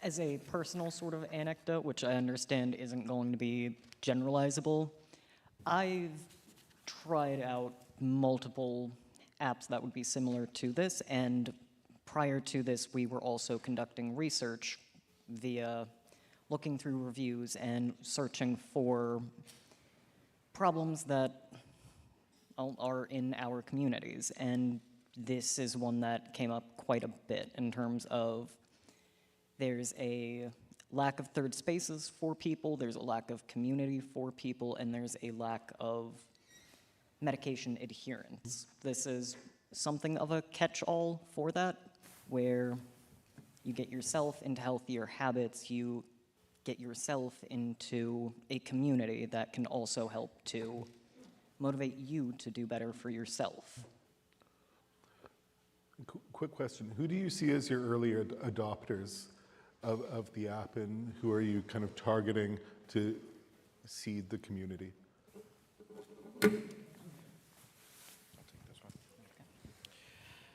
And I see people who are avid users of smartphones. So our target age starts with anyone from 18 to 30, anywhere from 18 to 49 years old, or older, depending upon their usage of smartphones. It is not going to be for everybody. We don't expect it to be for everybody.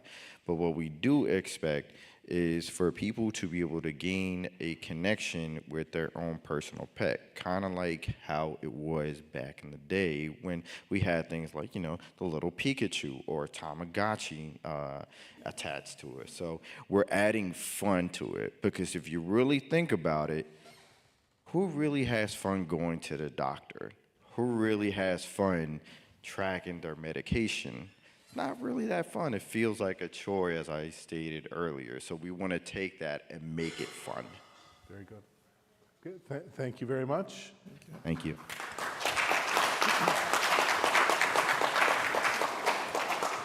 I'd like to invite down Voices for Wellness to present. Is that?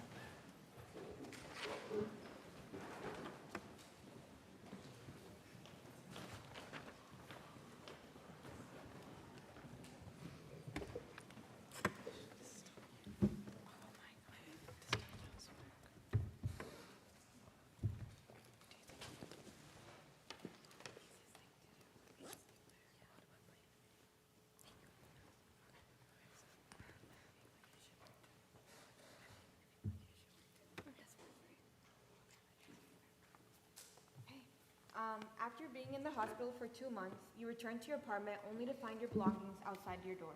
You've been evicted. You gather all your stuff and bring it outside. There you call the first shelter that comes to your mind. You're put on hold for 30 minutes, and when they do manage to pick up, they tell you that they're full.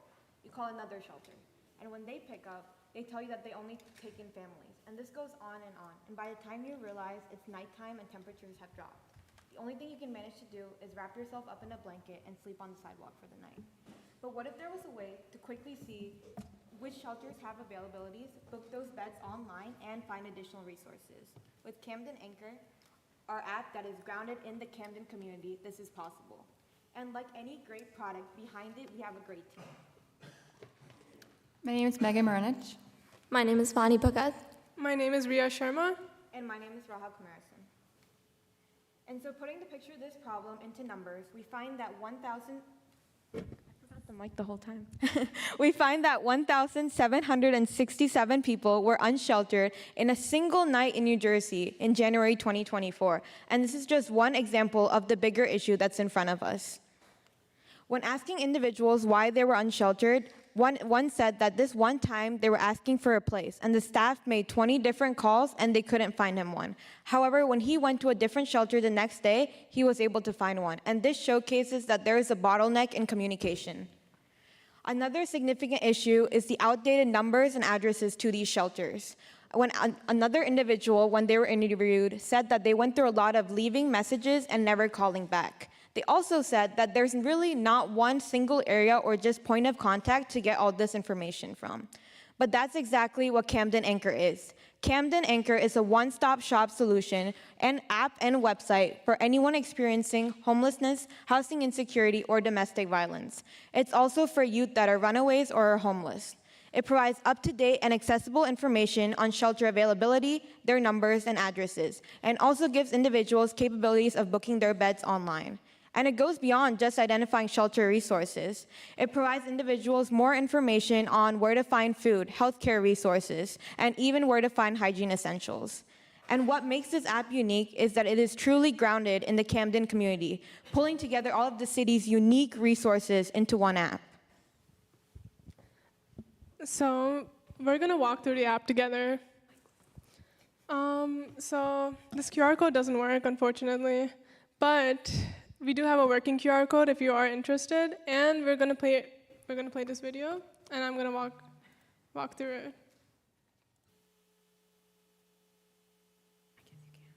Oh, okay. So when you open up the app, what you're first gonna see is a list of emergency numbers and hotline numbers that we put as a safeguard. If you scroll down, we're gonna find resources for shelter, healthcare, food, and a community chat, which I'm gonna get back to later. We did decide to make this app in Spanish and in English because we recognize that Camden has a high Spanish-speaking population. And now let's look at shelter options. There are ways to look at men, women, female, and there are ways to refine your search. And what we are hoping is for organizations to be able to directly log onto this app and add real-time availability, such as how many beds are available. We are also hoping for the organizations to be able to directly message users through this chat feature so that they can answer any inquiries or questions they have. And now we're going to also look at healthcare options, and this video is moving a little fast, but there are options for healthcare and options for food. The next thing I want us to draw attention to is the chat. So the chat feature, we hope that it will be operated by trained volunteers that can log on and directly message individual users. These could be students, healthcare workers, social workers, and we hope that anyone who has questions will be able to directly respond and talk to a person in real time to provide an additional layer of support. So we don't anticipate any competition right now because this is the only type of resource of its kind in Camden. But we do anticipate a lot of success because if you look at apps that operate in the same sphere in other states, we do see a large amount of downloads and activity. So the forms of IP protection we plan to have are copyright, trademark, trade secrets, database rights, and a potential patent. Our IP ownership is going to be to the internal development team. Our potential market size is 2 to 6 million. This is based on the funding and amount spent by our early adopters for addressing homelessness. Our early adopters are community organizations, social workers, and those who already serve our customers.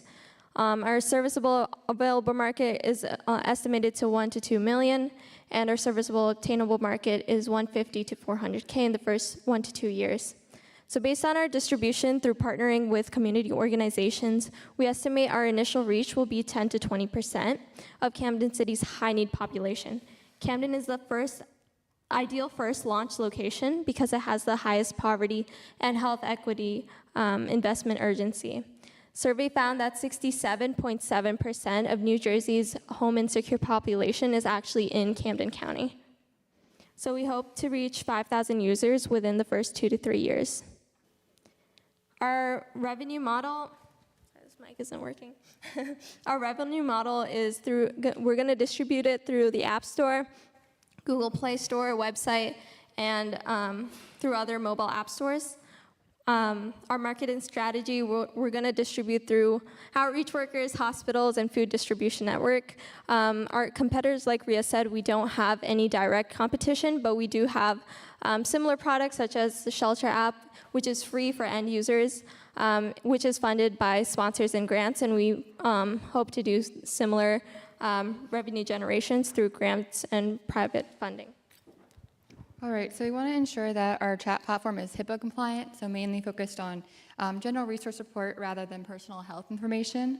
And then from our SWOT analysis, we identified our engaged community in Camden as well as low development cost as our key strengths. Our largest threat is sustainability.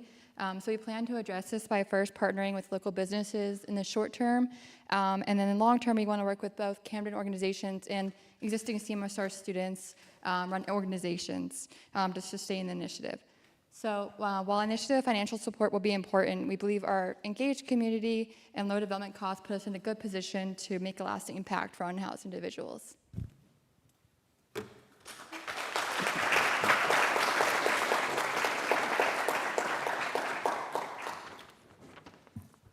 Nice job. And what a problem. My first question is, who is updating and maintaining this database of available beds, especially because those that are working in shelters are probably already very understaffed and under-resourced? Yeah, that's a really good question. So we were thinking initially having the shelters update it, perhaps creating a different software that can kind of mesh in with the software that they already have that I'm pretty sure that they would be using to maintain their shelter anyway. Another option is, like we mentioned, we're going to be having volunteers that are trained, so we can have some of them reach out to follow up with the different shelters and make sure that they're able to update. I wanted to start first actually by really complimenting how you started your presentation. Storytelling is a really important part of pitching, having your audience really understand the problem that you're solving. I thought you did a really nice job with that. My question is about kind of your revenue model. So a lot of what I saw is your financing sources. It's grants, it's potentially some private capital. But from an actual revenue perspective, have you thought about some of the data and analytics that you're going to generate on the back end and what use that could be to policymakers, lobby organizations, others that are kind of helping to support the social services sector? Yeah, definitely. When we were thinking of the revenue projection, we were thinking of through grants and donations that already exist for companies based in Camden that are already addressing homelessness, and kind of through that, we'd also be partnering with them, and then with the government as well. So definitely that is an area that we're looking into. I had to kind of gloss over this, but we also want to gather anonymous feedback to guide our improvements. So maybe collecting how our access to these resources is affecting health outcomes long term. Can definitely help other companies as well. All right. Very good. Thank you so much. Great presentation. I'd like to invite down the Cooper IT team to present.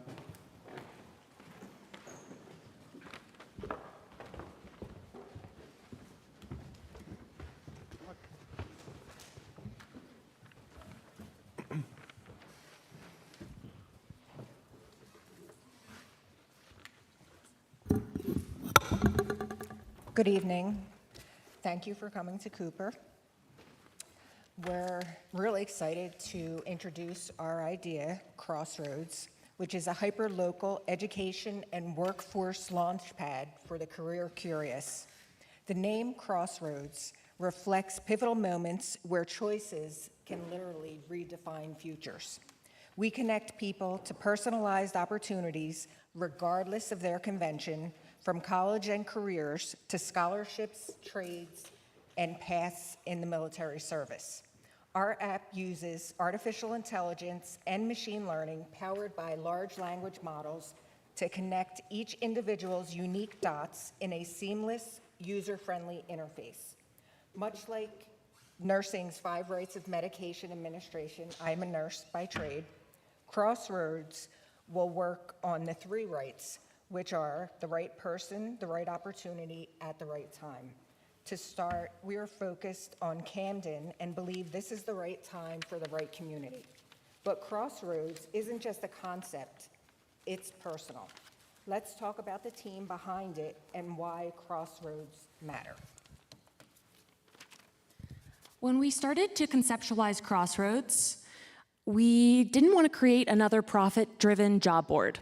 We wanted to make something different, and we wanted to make something that our younger selves could have really used at pivotal moments. Currently, I'm a digital solution architect in IT at Cooper.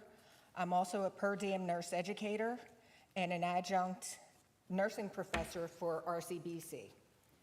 I'm passionate about this app because I was the young person it was designed for.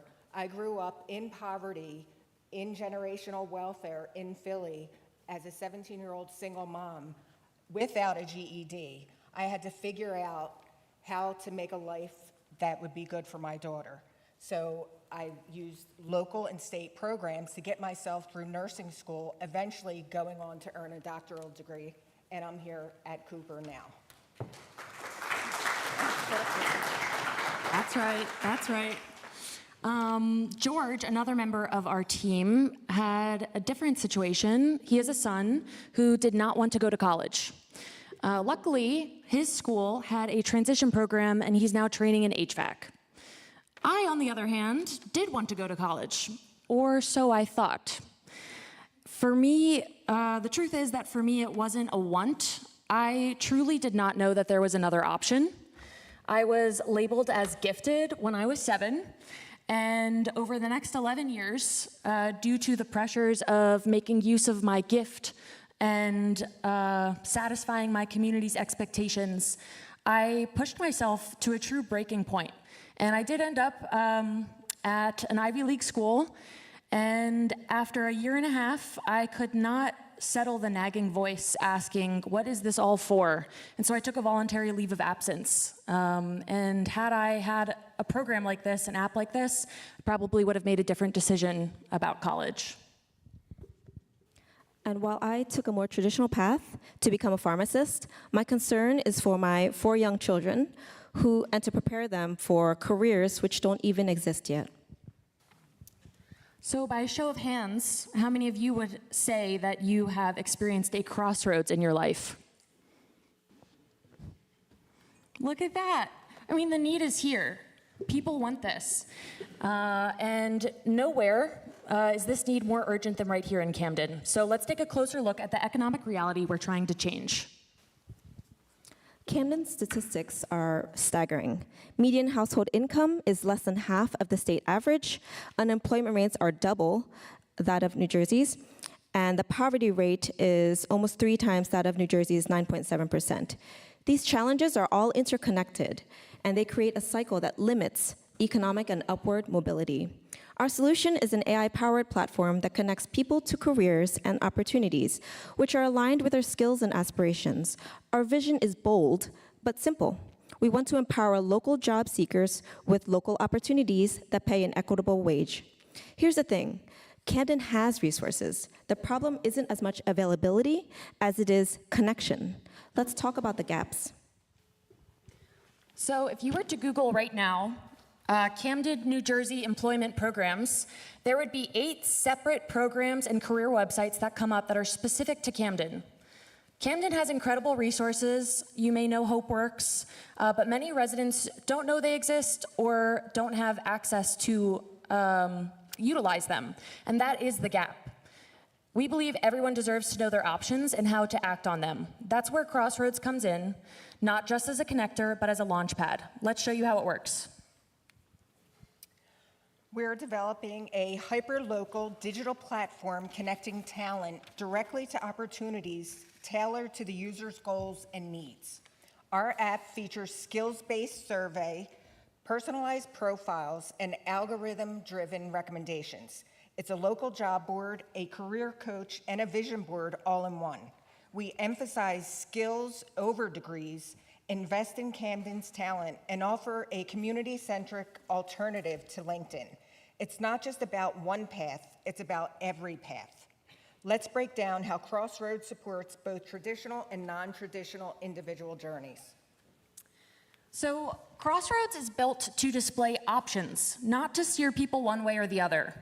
If the user is interested in college, they'll learn about AmeriCorps' Vista Education Awards or local scholarship opportunities. If school wasn't where they thrived, great.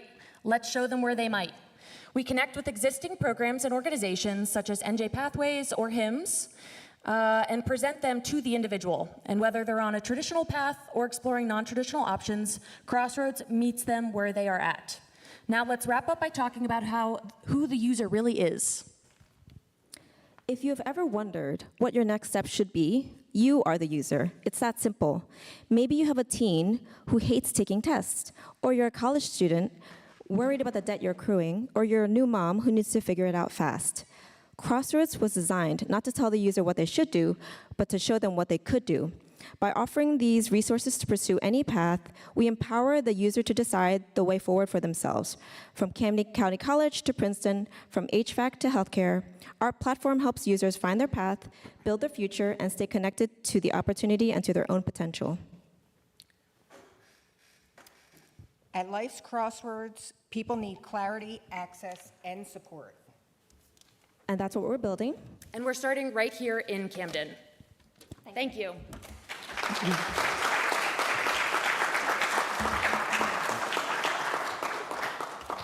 That's excellent. We have time for a couple of questions. Melissa, team, a wonderful job, and I really appreciate you weaving your personal story into this.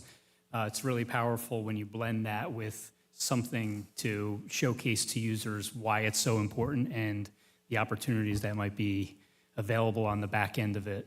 So I just wanted to commend you for that. I think this is a really awesome thing to be thinking about. You didn't have an opportunity to get really into sort of financials or how users would access this or who would be willing to pay for it, perhaps sponsors. Can you just delve a little bit into that with a minute or two remaining? Certainly. So our revenue model will be free for users, as we stated. Then we would have a subscription for businesses who are looking to post their jobs. It would be tier level, so local nonprofits and small businesses might be perhaps $99 a month, for example. Mid-sized organizations and larger tier will be different prices accordingly. We can also offer optional premium analytics add-ons for workforce insights.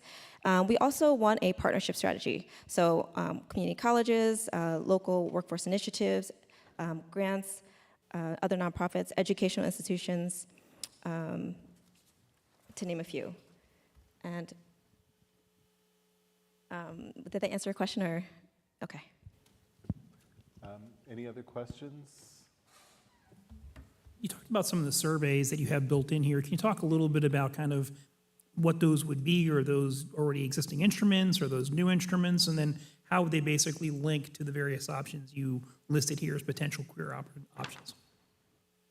So as you saw, we have two other members on the team, and they are definitely our tech specialists. I am new to tech. I actually have a background more in education.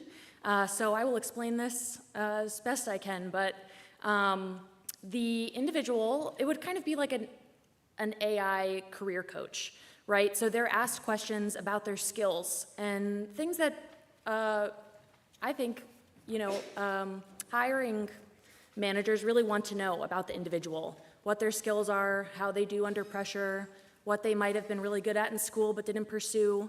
And there will be, out of that, keywords. They'll also be asked about general demographics, such as, are they from a marginalized community? Do they have certain needs or a certain speed? Can they work for free for a little bit? Things like that. And that will be then paired to a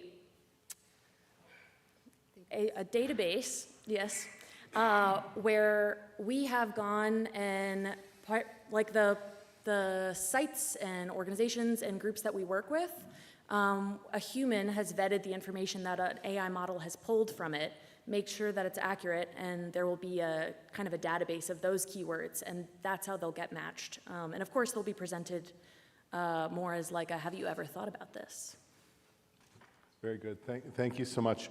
And now we move on to our last presentation from the Plus Coach team. Come on down.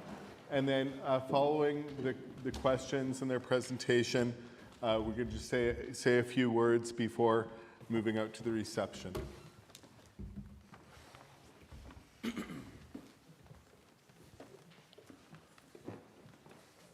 want to say thank you guys. I just want to say thank you guys very much. It's been a great day so far. I'm Zach Conferenec. This is Ryan Wilkinson. We're students at Rowan University, and this is Plus Pouch.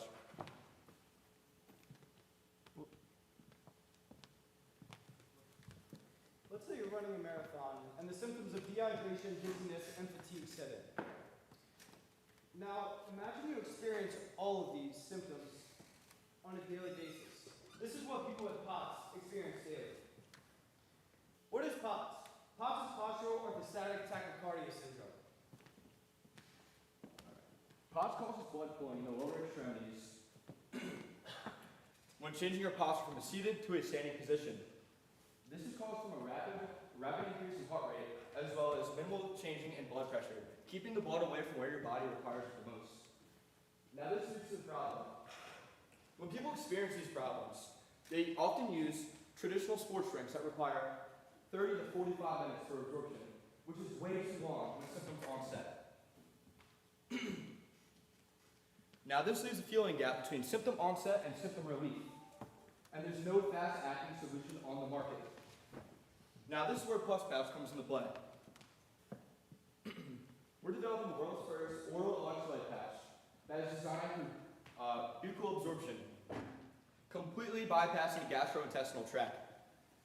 By placing a POTS pouch in a thin epithelial layer on your gums, it will reduce the absorption time dramatically due to the high concentration of blood vessels in your mouth. It's portable, convenient, and controlled. Now, how it works is you place a pouch on your gums. The actives release, and it diffuses across a thin epithelial layer in your mouth into the rest of your body.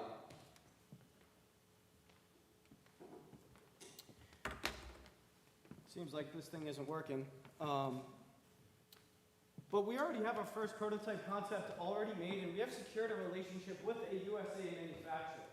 We have conducted over 20 interviews with POTS patients and POTS specialists, and there's also a study published online by SaltStick proving that sodium contents can be absorbed by the buccal mucosa. Our competitors are LMNT, Gatorade, and SaltStick. PlusPouch provides a high concentration of electrolytes with the fastest absorption time. The biggest point of differentiation between us and Gatorade is that for each dollar spent on PlusPouch, there's about 466 milligrams of electrolytes in each pouch, versus Gatorade's 68 milligrams of electrolytes per each dollar spent. We are currently in partnership with the Office of Tech Commercialization, and we are on track to file for a patent by year-end. Our initial target market is the 400,000 hypovolemic POTS patients in the U.S. where low blood volume contributes to symptoms. Since the COVID year 2020, the prevalence and awareness to POTS has increased, making this market a direct lead for an easy and efficient solution.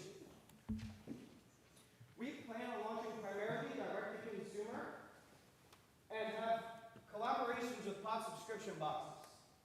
We also plan to breach into medical facilities as well as retail stores such as Vitamin Shop and GMC. Through detailed and well-planned projections, we are estimated to make over $180,000 in our first year in market.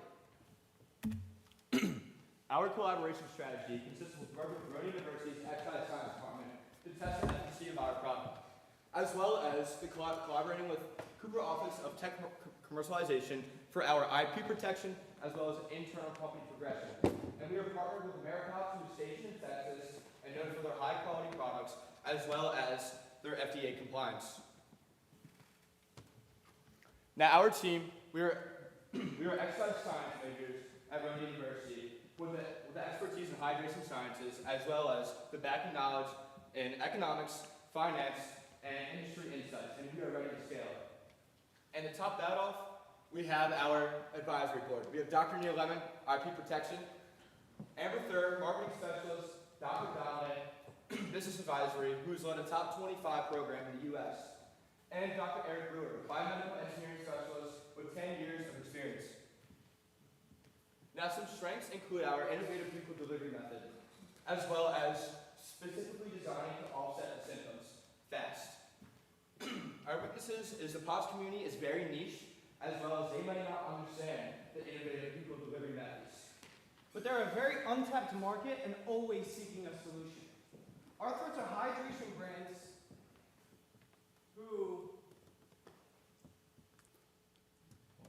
consumers will pick first due to an established reputation. We plan to go to market in June of 2026. We are currently building a following online while we are educating on the general wellness of POTS in those communities. At PlusPouch, we aren't just selling electrolytes. We are changing the way each one of you in this room hydrates one pouch at a time. Thank you.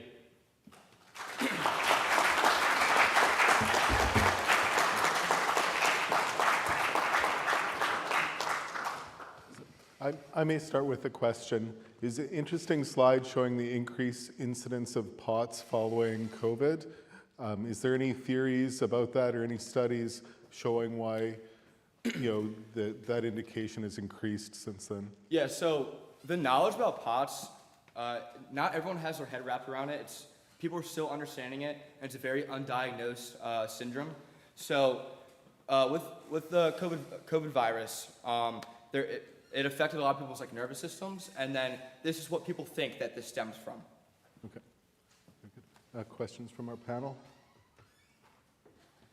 So fun fact, I actually founded a CPG company that was direct to consumer. Talk later.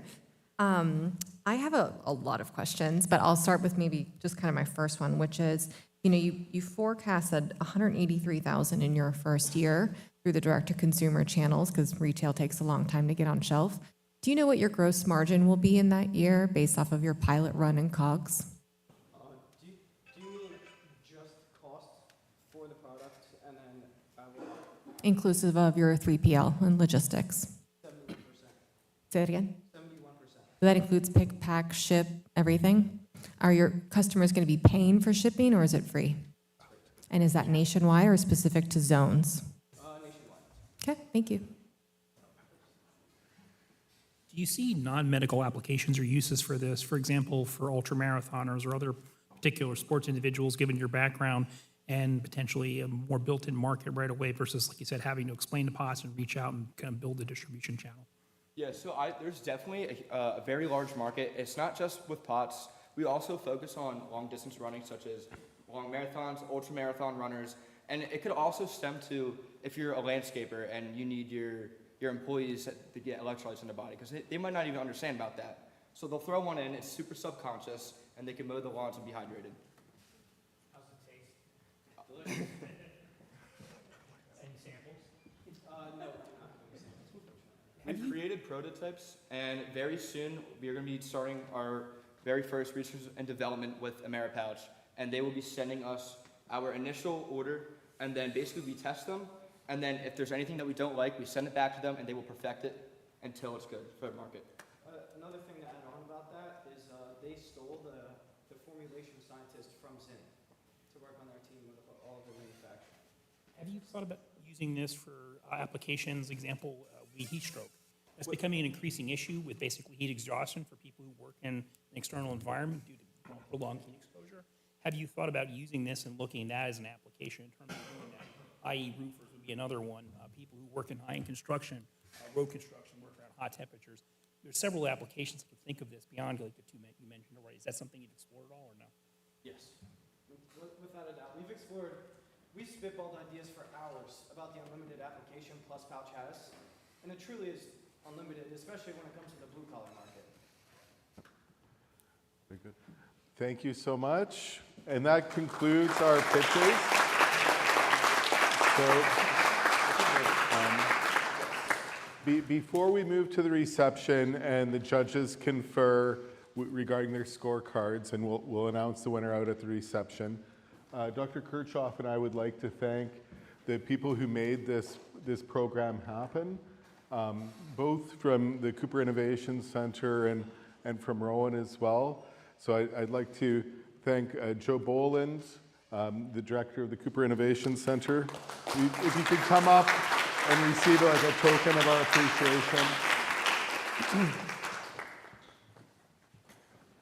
And then one of our newer team members, Sarah Beth Vaughn, come on up. Sarah Beth was instrumental in organizing this entire event. Thank you so much. I'd also like to invite our Trina Rhodes.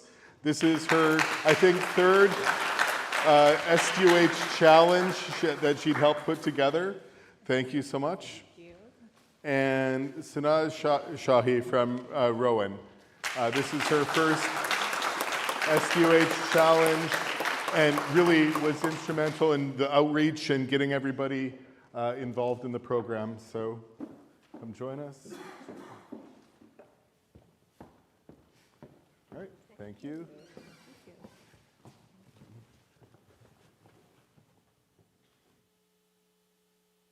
Excellent. So now I invite all of you, except for the judges, to enjoy the reception. There's some warm food, drinks. We'll take a few minutes to convene and discuss the scorecards and announce the winner out at the reception shortly. Thank you, everyone. Good job, guys. Yeah, thank you. Good job. Good job. Well done. You're very welcome. Yeah, it's like, is that like exploding potato or something? It's what's 6-7.